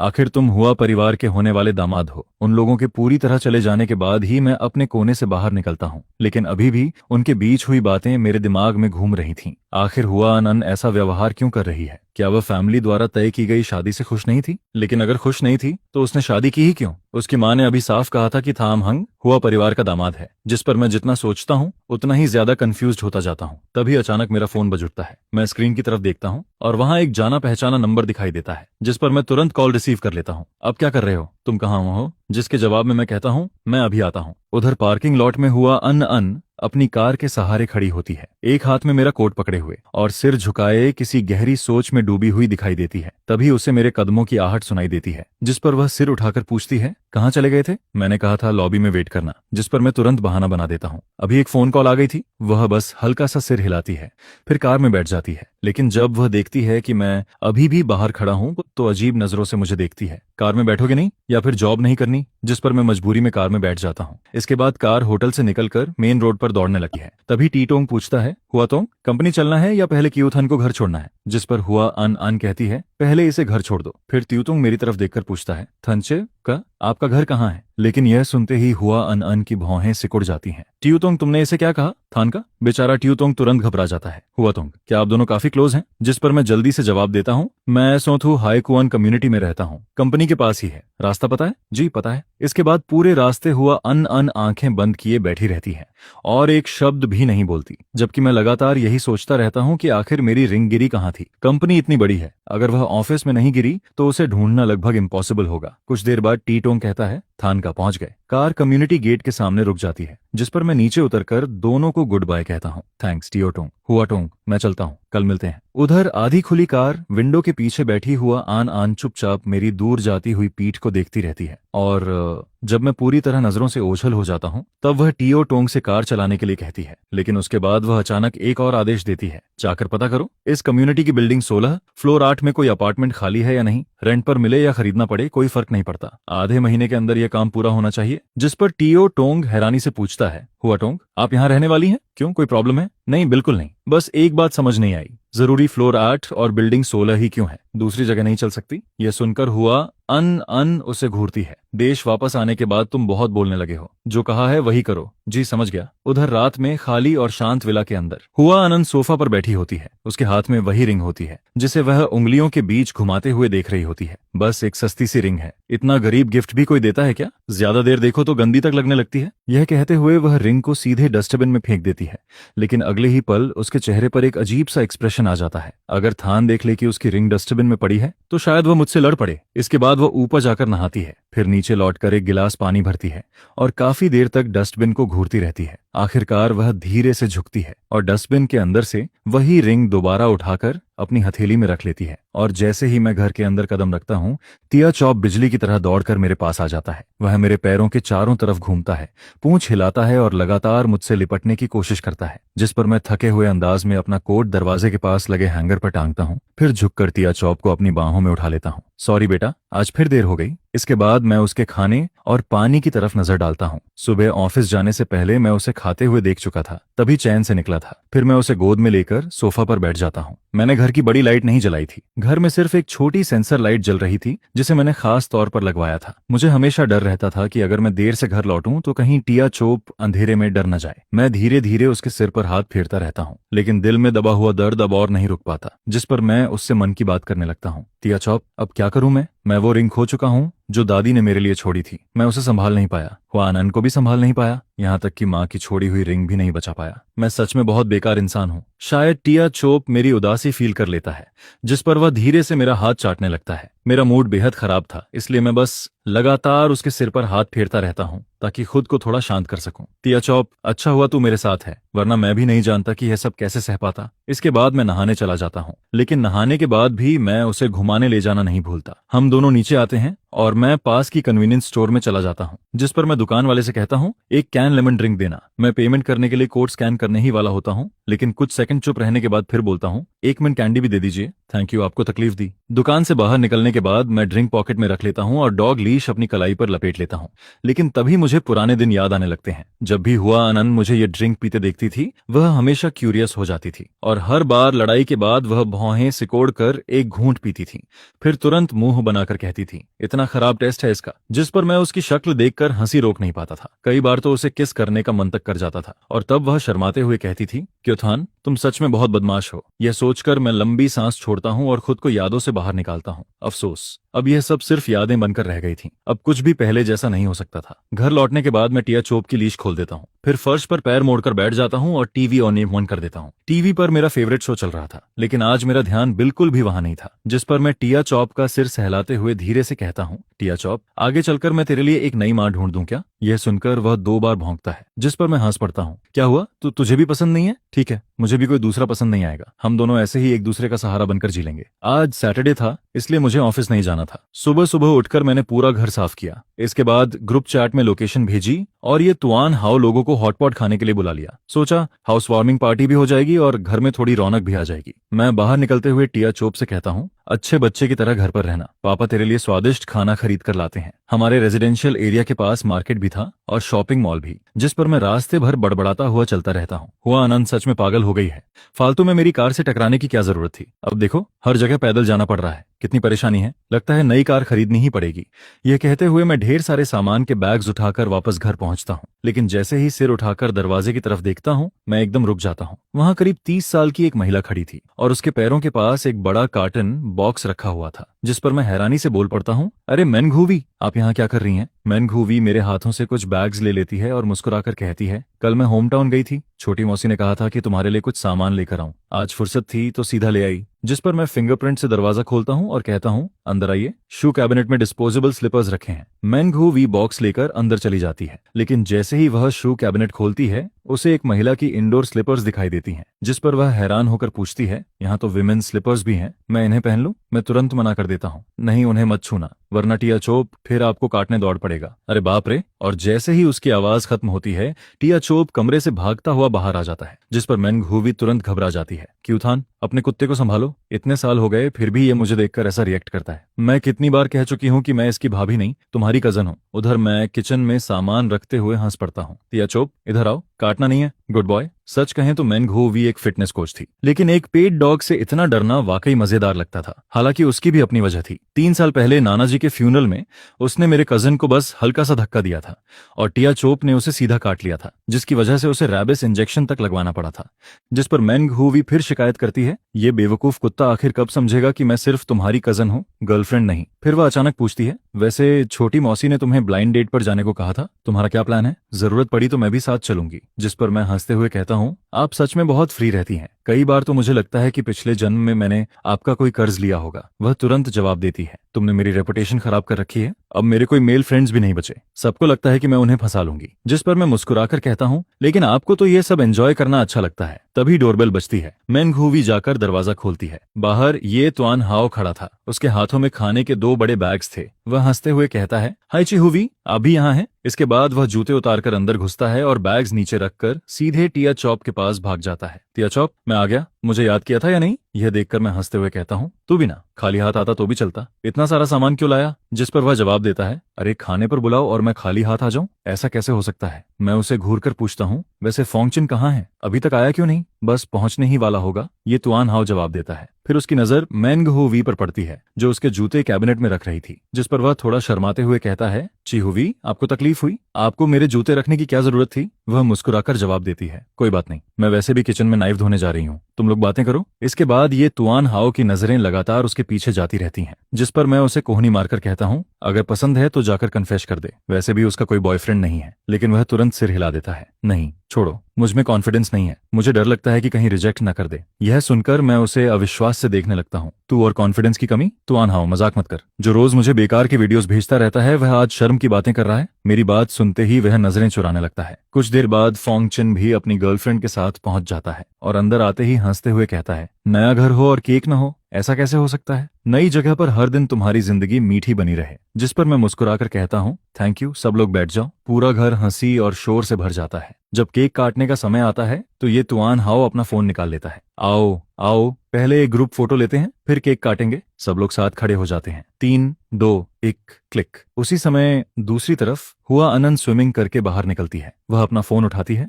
और तभी उसे हाकियो की भेजी हुई वीचैट स्क्रीनशॉट दिखाई देती है, जिसे देखते ही उसके चेहरे का एक्सप्रेशन धीरे धीरे बदलने लगता है। मैंने कहा, धत्त तेरे की, जिस डॉग थीफ की बात तुम कर रही हो, कहीं वो तुम्हारा वही मेल गॉड तो नहीं है? जिस पर दूसरी तरफ से जवाब आता है, ये फोटो तो सच में काफी अच्छी आई है, अब तो तुम्हारा काम तमाम है। तुम्हारे मेल गॉड ने तुम्हारे डॉग के लिए नई मॉम भी ढूंढ ली है। यह सुनकर शू आनान तुरंत अपनी सीट से उठती है और मेरे वीचैट मोमेंट्स को खोलकर देखने लगती है, लेकिन उसे वहां कोई पोस्ट दिखाई नहीं देती। जिस पर वह मेरे बाकी दोनों सेक्रेटरीज के मोमेंट्स भी चेक करती है और फिर उसे वही फोटो दिखाई देती है जो श्रेया क्यों ने उसे भेजी थी। इसके बाद शू आनान तुरंत अपनी दोस्त को कॉल लगाती है और पूछती है, ये फोटो कहाँ से मिली? जिसके जवाब में सामने से आवाज आती है कि आओ चेन के वीचैट मोमेंट्स से। इतना सुनते ही कॉल कट जाती है, जिस पर शिया किया गुस्से में दांत पीसते हुए कहती है, बहुत बढ़िया मेल गॉड, तुम्हारी हिम्मत तो दिन ब दिन बढ़ती जा रही है। वीचैट मोमेंट्स में भी मुझे ब्लॉक करने की हिम्मत कर ली। मेरा डॉग चुराना ही काफी नहीं था, अब उसे दूसरी औरत के साथ फोटो खिंचवाने भी ले गए। बस तुम इंतजार करो। इसके बाद शुआनान फिर एक और कॉल मिलाती है। उधर अपार्टमेंट में मेंग यूवेई मेरी मदद करके सफाई खत्म कर चुकी होती है और जाने की तैयारी कर रही होती है, लेकिन जैसे ही वह दरवाजा खोलती है, बाहर एक पुलिस ऑफिसर खड़ा दिखाई देता है, जिसे देखकर वह एक पल के लिए सन्न रह जाती है। जिस पर मेंग यूवेई पूछती है, हेलो, आप किससे मिलना चाहते हैं? पुलिस ऑफिसर जवाब देता है, हेलो, क्या चियो चेन यहाँ रहते हैं? मैं आगे बढ़कर कहता हूँ, हेलो, मैं ही चियो चेन हूँ, बताइए क्या बात है? जिस पर पुलिस ऑफिसर अपना आईडी कार्ड दिखाते हुए कहता है, हमें एक शिकायत मिली है, किसी ने रिपोर्ट की है कि आपने उसका डॉग चुरा लिया है, इसलिए आपको हमारे साथ पुलिस स्टेशन चलकर बयान देना होगा। यह सुनते ही मुझे समझ आ जाता है कि अब मुझे पुलिस स्टेशन जाना ही पड़ेगा। उसी वक्त मेंग यूवेई हैरान होकर मेरी तरफ देखती है और कहती है, ब्रदर चेन, तुमने डॉग कब चुराया? मुझे तो कुछ पता ही नहीं। ये डॉग तो तुम्हारा अपना नहीं है क्या? लेकिन मैं उसकी बातों को नजरअंदाज करते हुए पुलिस ऑफिसर से पूछता हूँ, ऑफिसर, क्या मैं पूछ सकता हूँ कि शिकायत करने वाली का सरनेम शू है क्या? जिस पर पुलिस ऑफिसर शांत स्वर में कहता है, माफ कीजिए, हम शिकायतकर्ता की जानकारी नहीं बता सकते। मैं सिर हिलाकर कहता हूँ, ठीक है, मैं समझ गया। क्या आप मुझे थोड़ा समय दे सकते हैं ताकि मैं तैयारी करके आपके साथ चल सकूं? जिस पर वे लोग हामी भर देते हैं। इसके बाद मेंग यूवेई आगे बढ़कर कहती है, ऑफिसर, ये डॉग मेरे भाई ने कई सालों से पाला है। सिर्फ इसलिए कि किसी का डॉग खो गया वो इसे चोर नहीं बना सकता। आप लोग पहले जाइए, मैं इसके साथ गवाह के तौर पर आ जाऊंगी। जिस पर पुलिस वाले कहते हैं, ठीक है, लेकिन डॉग को भी साथ लेकर आइए। दरवाजा बंद होने के बाद मेंग यूवेई मेरी तरफ मुड़कर पूछती है, क्या तुम्हारी एक्स गर्लफ्रेंड ने पुलिस बुलाई है? मैं जवाब देता हूँ, लगता तो यही है। जिस पर वह फिर पूछती है, लेकिन ये डॉग तो तुम कॉलेज के समय से पाल रहे हो ना, फिर तुम्हारी एक्स गर्लफ्रेंड क्यों कह रही है कि तुमने उसका डॉग चुराया है? मैं धीरे से कहता हूँ, क्योंकि हम दोनों ने इसे साथ में पाला था। डॉग खरीदने के पैसे उसी ने दिए थे। यह सुनकर मेंग यूवेई मेरे पीछे पीछे चलते हुए पूछती है, तो ब्रेकअप के बाद तुम डॉग को साथ ले गए और उसे पता भी नहीं चला? जिस पर मैं हंसकर कहता हूँ, तुमने अभी नहीं सुना, मैंने डॉग चुराया था। यह सुनकर मेंग यूवेई पूरी तरह स्पीलेस हो जाती है। फिर वह मुझे दिलासा देते हुए कहती है, कोई बात नहीं, अगर उसे डॉग चाहिए तो वापस दे देना। ज्यादा से ज्यादा क्या होगा, मैं तुम्हारे लिए दूसरा डॉग खरीद दूंगी। लेकिन मैं कुछ नहीं कहता और डॉग को गोद में लेकर एलिवेटर की तरफ बढ़ जाता हूँ। कार में बैठने के बाद मैं लगातार खिड़की के बाहर देखता रहता हूँ। जिस पर मेंग यूवेई उत्सुक होकर पूछती है, ब्रदर चेन, क्या तुम्हारा अपनी एक्स गर्लफ्रेंड से अभी भी कांटेक्ट है? मैं जवाब देता हूँ, कह सकते हैं कि है भी और नहीं भी। जिस पर वह हैरानी से कहती है, ये कैसा जवाब हुआ, है तो है, नहीं तो नहीं। मैं बेबस होकर कहता हूँ, क्योंकि वो अभी मेरी बॉस है। यह सुनते ही मेंग यूवेई जोर से बोल पड़ती है, व्हाट? तो उसने जानबूझकर तुम्हें परेशान करने के लिए पुलिस बुलाई है? मैं खिड़की के बाहर देखते हुए सोचता हूँ, मैं भी जानना चाहता हूँ कि आखिर शुआन के दिमाग में चल क्या रहा है। कुछ देर बाद कार पुलिस स्टेशन के बाहर रुकती है, जहां मैं दूर से ही उस महिला को स्टेशन के सामने खड़े हुए देख लेता हूँ। उसे देखकर मेयो योवेई धीरे से कहती है, क्या वो वही है? सच में बहुत खूबसूरत है, लेकिन इतनी निर्दयी क्यों है? मैं सिर हिलाकर कहता हूँ, हाँ हाँ वही है। फिर मैं कहता हूँ, सिस्टर यूवेई, आप वापस चली जाइए, बाकी सब मैं संभाल लूंगा। क्योंकि शुआनान मेंग यूवेई को नहीं जानती, लेकिन मेरे लिए उसका पॉजिटिवनेस हमेशा बहुत ज्यादा रहा है। इसलिए मुझे डर था कि कहीं वह मेंग यूवेई को देखकर और नाराज न हो जाए। लेकिन मेंग यूवेई तुरंत मना कर देती है, ऐसा कैसे हो सकता है? मैं तुम्हें यहाँ अकेला छोड़कर नहीं जा सकती। अगर मेरे पेरेंट्स को पता चला तो वो मुझे अच्छी तरह डांटेंगे। जैसे ही मैं कार से उतरता हूँ, मेरी गोद में बैठा लाइटनिंग कुछ फील कर लेता है और बेचैन होकर उछलने लगता है। जिस पर मैं झुंझलाकर कहता हूँ, अभी तो तूने उसे देखा भी नहीं और इतना एक्साइटेड हो गया? लाइटनिंग, तू सच में बड़ा बेवफा निकला। थोड़ी देर बाद तू अपनी मॉम के पास वापस चला जाएगा, फिर शायद कभी अपने डैड से नहीं मिल पाएगा। जब मैं और मेंग यूवेई अंदर पहुंचते हैं, तब शुआनान हमें देखते ही ठंडी हंसी हंसती है और सीधे पुलिस स्टेशन के अंदर चली जाती है। अंदर एक लॉयर पहले से उसके बगल में खड़ा होता है। मैं कुछ बोल पाता उससे पहले मेंग यूवेई का फोन बज उठता है। कॉल खत्म होने के बाद मैं उससे कहता हूँ, आप काम पर जाइए, मैं बाद में टैक्सी लेकर घर चला जाऊंगा। हालांकि मेंग यूवेई जाना नहीं चाहती थी, लेकिन उसके पास एक जरूरी क्लाइंट था जिसे ज्यादा देर इंतजार नहीं कराया जा सकता था। जिस पर वह कहती है, ठीक है, लेकिन कुछ भी हो तो मुझे तुरंत कॉल करना। मैं मुस्कुराकर कहता हूँ, आप इतनी चिंता मत कीजिए, जल्दी जाइए, मैं यहाँ ठीक हूँ। लेकिन शुआनान की नजरों में यह सब कुछ और ही दिखाई दे रहा था। उसे सिर्फ इतना दिख रहा था कि मैं किसी दूसरी महिला के साथ काफी करीब हूँ, और यही बात उसके दिल को बुरी तरह चुभ रही थी। इसके बाद शुआनान अपने लॉयर की तरफ नजर घुमाती है, जिस पर लॉयर फाइलों का एक बड़ा ढेर मेरे सामने रख देता है। मिस्टर क्वियो, ये 6 साल पहले शू मैडम द्वारा डॉग खरीदने की रसीद है। साथ ही डॉग के गायब होने से पहले के सभी रजिस्ट्रेशन डॉक्यूमेंट्स भी मौजूद हैं। मैं लाइटनिंग के सिर पर हाथ फेरते हुए पूछता हूँ, क्या आपके पास कोई ऐसा सबूत है जो साबित करे कि ये डॉग उसी का है?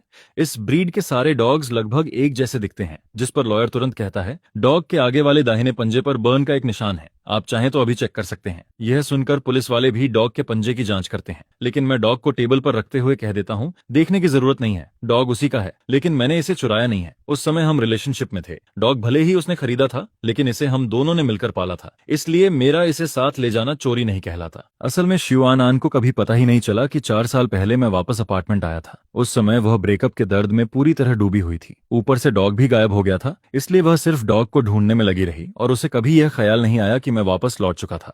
कुछ देर चुप रहने के बाद एक पुलिस ऑफिसर बोलता है, मिस्टर क्यों, डॉग को शू मैडम ने खरीदा था। सिविल लॉ के अनुसार डॉग उन्हीं को वापस किया जाना चाहिए। मैं बिना कुछ कहे सिर हिला देता हूँ, जिस पर शुआन आन के होंठों पर हल्की सी मुस्कान आ जाती है। फिर वह टेबल पर उंगलियां थपथपाते हुए कहती है, लाइटनिंग, इधर आओ, मॉम के पास आओ। जो डॉग अभी तक मेरे आसपास घूम रहा था, वह तुरंत दौड़कर शुआन आन की गोद में चला जाता है। यह देखकर मैं बड़बड़ाता हूँ, सच में बड़ा बेवफा डॉग है, इतने साल पाला और एक पल में मुझे छोड़ दिया। इसके बाद मैं अपनी सीट से उठकर पूछता हूँ, तो क्या अब मैं जा सकता हूँ? जिस पर पुलिस ऑफिसर एक कागज आगे बढ़ाते हुए कहता है, पहले यहाँ साइन कर दीजिए। शुआन आन भी लॉयर को इशारा करती है कि बाकी फॉर्मेलिटीज पूरी कर दी जाएं, और फिर मैं डॉग की तरफ एक बार भी देखे बिना वहां से जाने के लिए मुड़ जाता हूँ। जिस पर शुआन आन डॉग को गोद में लिए खड़ी होती है, लेकिन टिया चोप भी उठकर मेरे पीछे आने लगता है। फिर वह मेरी तरफ हाथ बढ़ाते हुए कहती है, रुको, पहले मेरा सामान वापस करो। मैं अपने कदम रोकता हूँ और हैरानी से उसकी तरफ मुड़कर पूछता हूँ, कौन सा सामान? क्या तुम्हें डॉग नहीं चाहिए था? डॉग तो मैंने वापस कर दिया, बाकी तुम्हारा क्या लिया है मैंने? जिस पर शुआन आन अपने लाल होंठ भींचते हुए कहती है, डॉग लीश और उसके ऊपर लगा पेंडेंट भी, वो हमने साथ में बनाया था। क्या तुम उसे भी वापस नहीं करना चाहते? मैं थोड़ा असहाय होकर कहता हूँ, मैं भेज दूंगा तुम्हें, इतनी जल्दी किस बात की है? लेकिन वह तुरंत जवाब देती है, उसकी जरूरत नहीं है, मैं तुम्हारे साथ चलकर खुद ले लेती हूँ। यह कहकर वह डॉग को गोद में लिए मेरे आगे आगे चल देती है, जिस पर मेरे पास उसके पीछे जाने के अलावा कोई और रास्ता नहीं बचता। बाहर पहुंचने के बाद भी मैं उसकी कार में नहीं बैठता और खुद टैक्सी लेकर अपार्टमेंट वापस आ जाता हूँ। लेकिन जब मैं बिल्डिंग के नीचे पहुंचता हूँ, तब देखता हूँ कि शुआन आन पहले से ही फ्लावर बेड के पास खड़ी होती है। वहीं टिया चोप उसके पैरों के आसपास गोल गोल घूम रहा होता है। मैं उसे इग्नोर करके सीधे हॉलवे में चला जाता हूँ और एलिवेटर का इंतजार करने लगता हूँ, जिस पर शुआन आन भी चुपचाप मेरे पीछे अंदर आ जाती है। एलिवेटर ऊपर जाने लगता है, लेकिन पूरे रास्ते हम दोनों में से कोई भी एक दूसरे से कुछ नहीं कहता। जब मैं डोर के सामने पहुंचकर फिंगरप्रिंट से लॉक खोलने वाला होता हूँ, तभी पीछे से उसकी आवाज सुनाई देती है, 4 साल पहले जब तुम अपार्टमेंट वापस आए थे, क्या तब तुम मुझसे पैचअप करना चाहते थे? यह सुनकर मैं कुछ पल के लिए चुप रह जाता हूँ, फिर शांत आवाज में कहता हूँ, तुम ज्यादा सोच रही हो, मैं तो बस वहां से गुजर रहा था। लेकिन यह सुनते ही शुआन आन धीरे धीरे मेरी तरफ बढ़ने लगती है, जिस पर मैं पीछे हटता जाता हूँ जब तक कि मेरी पीठ डोर से नहीं टकरा जाती। वह सीधे मेरी आंखों में देखते हुए कहती है, सिर्फ गुजर रहे थे? चाओचन, तुम्हारा मुंह आज भी पहले जैसा ही सख्त है। गुजर रहे थे? फिर एलिवेटर में ऊपर क्यों आए? गुजर रहे थे? फिर टिया चॉप को साथ क्यों ले गए? जब तुम डॉग को लेकर गए थे, तब क्या एक बार भी सोचा था कि मैं दुखी हो जाऊंगी, कि मेरा दिल टूट जाएगा? जिस पर मैं जानबूझकर शांत आवाज में कहता हूँ, लेकिन अब तो डॉग तुम्हें वापस मिल गया है। मेरे इस शांत जवाब को सुनकर शुआन आन का चेहरा गुस्से से लाल हो जाता है और फिर बिना कुछ सोचे वह अचानक पंजों के बल खड़ी होकर मुझे किस कर देती है। उसके गर्म होंठ जैसे ही मेरे होंठों को छूते हैं, मैं उसे तुरंत दूर धकेल देना चाहता हूँ, लेकिन न जाने क्यों मेरे हाथ रुक जाते हैं। दिल में उठती उलझी हुई भावनाओं के बीच मेरा हाथ अनजाने में उसकी कमर पकड़ लेता है और अगले ही पल मैं पैसिव रहने के बजाय किसका जवाब देने लगता हूँ। मेरे मन में सिर्फ एक ही बात घूमती है, शुआन आन, क्या तुम्हें लगता है कि सिर्फ तुम ही दुखी थी? अगर आज तुम खुद मेरे पास चली आई हो तो फिर मैं भी पीछे नहीं हटूंगा। कुछ देर बाद शुआन आन अचानक मेरे होंठ काट लेती है, जिस पर वह शर्म और गुस्से में कहती है, तुमने मुझे जबरदस्ती किस किया? यह सुनकर मैं हंस पड़ता हूँ। यंग मिस, जरा ठीक से याद करो, शुरुआत आखिर किसने की थी? इसके बाद मैं उसे हल्का सा पीछे करता हूँ, डोर खोलता हूँ और सीधे अंदर चला जाता हूँ। मैं यह तक नहीं देखता कि वह बाहर खड़ी है या नहीं। अंदर जाते ही डोर जोर से बंद कर देता हूँ, जिस पर शुआन आन बाहर खड़ी रह जाती है। कुछ सेकंड तक वह वहीं खड़ी मुझे देखती रहती है, फिर गुस्से में पैर पटकते हुए कहती है, चाओचन, तुम सच में बहुत बुरे हो, अब मैं तुम्हें बिल्कुल पसंद नहीं करती। वहीं बगल में खड़ा टिया चॉप अपने पंजों से डोर खुरचने लगता है, जिस पर शुआन आन धीरे से उसके सिर पर हाथ फेरती है, लेकिन कुछ नहीं कहती। कुछ देर बाद डोर दोबारा खुलता है। मेरे हाथों में 2 बड़े बैग्स होते हैं। मैं उन्हें उसकी तरफ बढ़ाते हुए कहता हूँ, जो सामान चाहिए था सब इसमें है, फूड भी है, टॉयज भी हैं। मुझे पता है कि तुम्हारे पास नया सब कुछ खरीदने के लिए पैसे हैं, लेकिन इन चीजों की इसे आदत पड़ चुकी है। जब ये नए घर का आदी हो जाए तब चाहो तो बदल देना। और ये वो क्लॉथ्स हैं जो तुमने मुझे दिए थे, इन्हें भी धोकर रख दिया है। मैं कुछ पल रुककर आगे कहता हूँ, शू प्रेसिडेंट, सामान थोड़ा ज्यादा है, अगर चाहो तो ड्राइवर को बुला लो, अकेले शायद उठा नहीं पाओगी। यह कहते वक्त मेरी आवाज खुद ब खुद भारी हो जाती है। उधर शुआन आन भी अंदर से टूट रही होती है। असल में वह खुद भी नहीं समझ पा रही थी कि आखिर वह किस बात से लड़ रही थी। उसे शुरू से पता था कि डॉग उसी का है, लेकिन जब उसने मुझे किसी दूसरे दूसरी महिला के साथ इतना करीब देखा तब उसके दिल में जलन और बेचैनी भर गई थी। इसलिए उसने यह सब सिर्फ मेरा अटेंशन पाने के लिए किया था।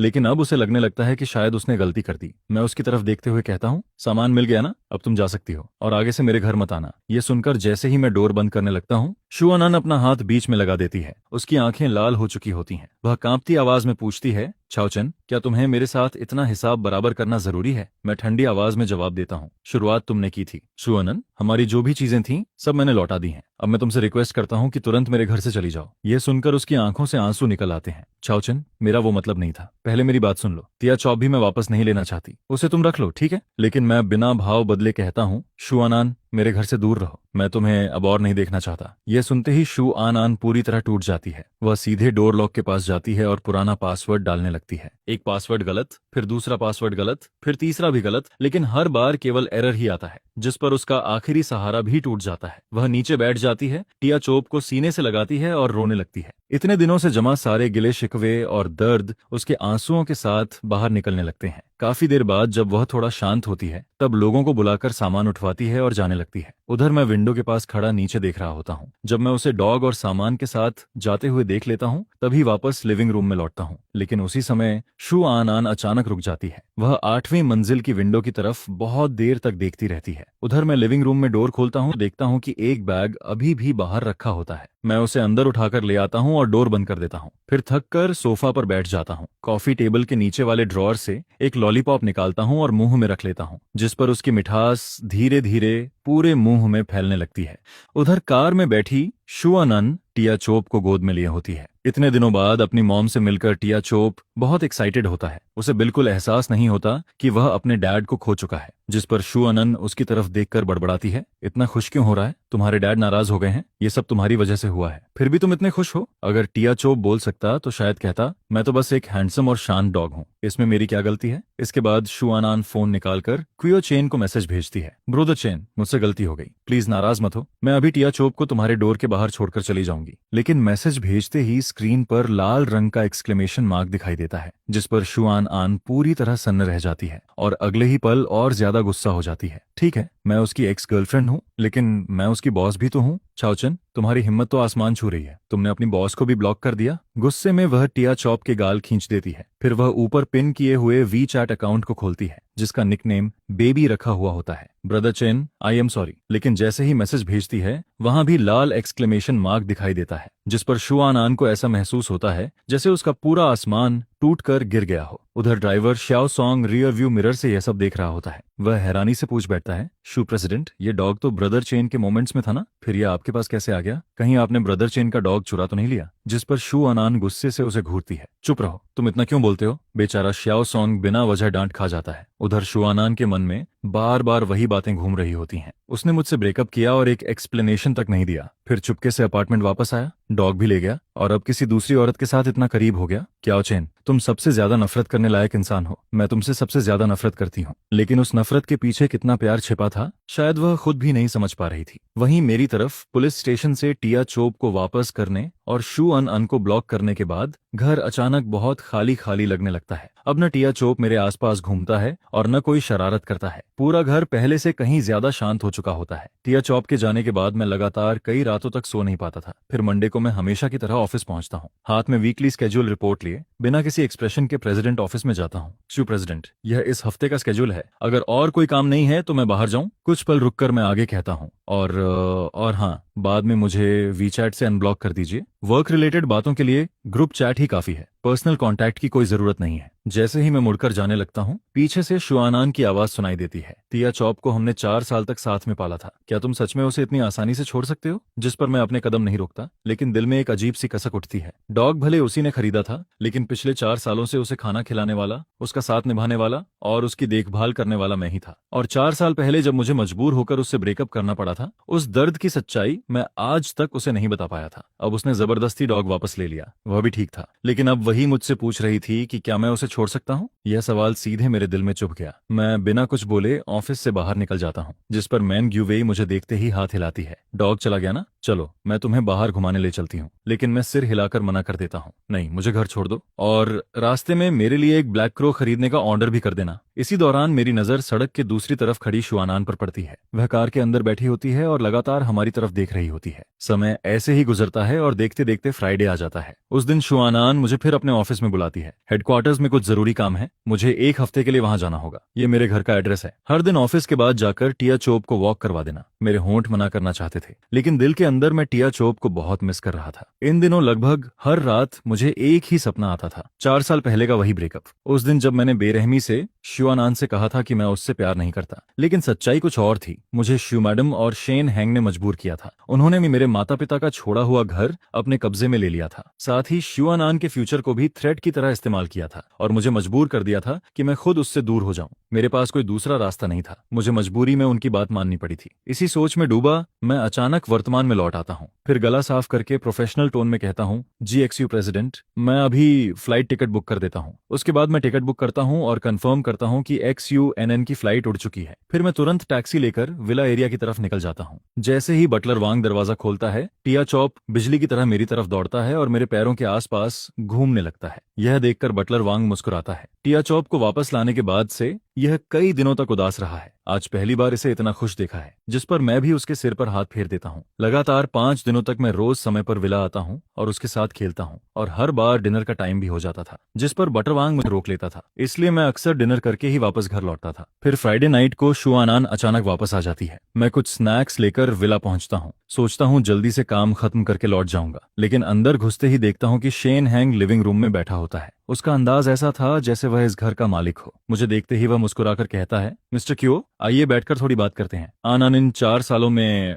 लेकिन मैं उसकी बात बीच में ही काट देता हूँ। जरूरत नहीं है, मैं सिर्फ डॉग को खाना खिलाने आया हूँ, काम खत्म होते ही चला जाऊंगा। यह कहकर मैं जानबूझकर टिया चॉप से भी दूरी बनाता हूँ और सीधे बाहर निकलने लगता हूँ। लेकिन तभी मुझे याद आता है कि कल टिया चॉप का वैक्सीनेशन है, इसलिए मैं वापस मुड़ता हूँ। लेकिन तभी देखता हूँ कि शेन हैंग डॉग को लेकर लेक के किनारे जा रहा होता है। टिया चॉप का जन्म से ही पानी से डरता था। यह देखकर मुझे अजीब सा शक होता है, जिस पर मैं चुपचाप उसके पीछे चल देता हूँ, और अगले ही पल मेरी आंखों के सामने एक ऐसा सीन आता है जिसने मेरा खून खौला दिया। शेन हैंग जानबूझकर लापरवाही का नाटक करता है और सीधे टिया चॉप को बर्फ जैसे ठंडे लेक में धक्का दे देता है। अप्रैल का पानी हड्डियां जमा देने वाला ठंडा था। मैं एक पल भी नहीं सोचता, तुरंत अपना कोट फेंकता हूँ और लेक में छलांग लगा देता हूँ। कुछ सेकंड बाद मैं कांपते हुए टिया चॉप को अपनी बाहों में लेकर बाहर निकलता हूँ। जैसे ही किनारे पहुंचता हूँ, मेरा गुस्सा फट पड़ता है। मैं मुट्ठी बांधकर सीधे शेन हैंग के चेहरे पर पंच मार देता हूँ। 4 साल पहले तुम लोगों ने मुझे एनआन से दूर कर दिया, और अब एक डॉग तक को नहीं छोड़ रहे। शेन हैंग भी पलटकर अटैक करना चाहता है, लेकिन मैं उसकी कलाई पकड़ लेता हूँ। मुझे उससे बहस करने की फुर्सत नहीं थी, क्योंकि टिया चोप बुरी तरह डर चुका था। मैं तुरंत उसे वेटेरिनरी हॉस्पिटल लेकर जाता हूँ। उसके सारे टेस्ट्स और ट्रीटमेंट करवाने के बाद ही चैन की सांस लेता हूँ। जब सब कुछ ठीक हो जाता है, तब मैं पूरी तरह भीगा हुआ अकेला घर लौटता हूँ। घर पहुंचकर मैं कोल्ड मेडिसिन ढूंढता हूँ, लेकिन पूरा घर छानने के बाद भी कुछ नहीं मिलता। आखिरकार मुझे डिलीवरी ऑर्डर करनी पड़ती है। कुछ देर बाद डोरबेल बजती है। मैं डोर खोलता हूँ, लेकिन बाहर डिलीवरी बॉय नहीं बल्कि शुआनान खड़ी होती है। वह बिना कुछ कहे अपना हाथ मेरे माथे पर रखती है, फिर गुस्से भरे स्वर में कहती है, लेक में कूदने से पहले प्रॉपर्टी मैनेजर को नहीं बुला सकते थे? हर बार हीरो बनने की क्या जरूरत होती है? मेरा शरीर पहले से ही खराब था, इसलिए मेरा बहस करने का बिल्कुल मन नहीं था। मैं थके हुए स्वर में कहता हूँ, डॉग तुम्हारा था, मैंने उसे बचाया, फिर भी तुम नाराज हो? ये कैसी लॉजिक है? लेकिन वह मेरी बात इग्नोर करके सीधे अंदर चली जाती है। फिर उसकी नजर शू कैबिनेट में रखी विमेन्स स्लीपर्स पर पड़ती है, जिस पर वह कुछ पल रुक जाती है। फिर धीरे से पूछती है, तुम्हारी गर्लफ्रेंड की है? मैं सफाई देना चाहता था, लेकिन उससे पहले ही वह मेरी चुप्पी को स्वीकारोक्ति समझ लेती है। हालांकि मेरी हालत देखकर वह आगे कुछ नहीं पूछती। इसके बजाय वह अपने साथ लाई मेडिसिन बॉक्स निकालती है और मेरी आंखों के सामने मुझे दवा खाने पर मजबूर कर देती है। इसके बाद वह मेरे बगल में बैठती है और धीरे से कहती है, विला की सारी CCTV फुटेज मैंने देख ली है। यह सुनकर मैं ठंडी हंसी हंस देता हूँ और जानबूझकर उसके दिल पर वार करता हूँ। तो शिव प्रेसिडेंट यहाँ अपने फियंस का हिसाब चुकाने आई हैं? यह सुनते ही वह तुरंत जवाब देती है, वह एंगेजमेंट सिर्फ मेरी मदर की बनाई हुई थी। मैंने कभी शेन हैंग से शादी करने के लिए हामी नहीं भरी। फिर वह मेरी आंखों में देखते हुए कहती है, और 4 साल पहले तुम्हें मुझसे दूर जाने के लिए मजबूर किया गया था। उसकी पूरी सच्चाई भी मैंने पता लगा ली है। यह सुनकर मैं पूरी तरह सन्न रह जाता हूँ। लेकिन अगले ही पल वह अचानक मेरे करीब आ जाती है और मेरे होंठ पर हल्का सा काट लेती है। स्थिति से बचने के लिए मैं तुरंत मैन ग्यूवेई को कॉल लगा देता हूँ। दी, मुझे बुखार है, क्या आप आकर मेरी देखभाल कर सकती हैं? यह सुनते ही श्यू आन आन का चेहरा तुरंत बदल जाता है। उसकी आंखों में जलन साफ दिखाई देने लगती है। जब वह देखती है कि मैं उसकी तरफ देखना तक नहीं चाहता, तो आखिरकार वहां से जाने का फैसला करती है। लेकिन एलिवेटर के पास उसकी मुलाकात मेंग यूवेई से हो जाती है। मेंग यूवेई उसे इग्नोर करके सीधे अंदर चली जाती है और बड़बड़ाती रहती है, फिर से बुखार हो गया, जरूर रात को फिर चादर लात मारकर सोया होगा। यह सुनकर शू अन अन के दिल में और ज्यादा दर्द भर जाता है। उधर विला वापस लौटने के बाद वह अकेले बैठकर ड्रिंक करने लगती है। इसी दौरान शू मैडम का फोन आता है। वह पहले की तरह फिर शेन हैंग से शादी करने का दबाव बनाने लगती है, जिस पर शू आन आन गुस्से में जवाब देती है, 4 साल पहले आपने इनहेरिटेंस का इस्तेमाल करके उसे मुझसे दूर किया था। अब मेरी शादी के फैसले में दखल देने का कोई हक नहीं है, और शेन हैंग ने टिया चॉप के साथ जो किया है उसे मैं बिल्कुल नहीं छोड़ूंगी। उधर मैं सोफा पर बैठकर टीवी देख रहा होता हूँ, लेकिन अब सच्चाई पूरी तरह सामने आ चुकी थी। हमारे बीच सिर्फ गलतफहमियां नहीं थीं, बीच में शू फैमिली की ताकत, एक कंट्रोल फ्रीक एल्डर और शेन हैंग जैसा खतरनाक इंसान भी खड़ा था। वहीं टिया चोप अभी भी वेटनरी हॉस्पिटल में ऑब्जर्वेशन पर था। अब सवाल सिर्फ एक था, मैं और शू अनान आखिर आगे क्या करेंगे? एक दूसरे की तरफ फिर से कदम बढ़ाएंगे या फिर पहले की तरह एक दूसरे से दूर भागते रहेंगे?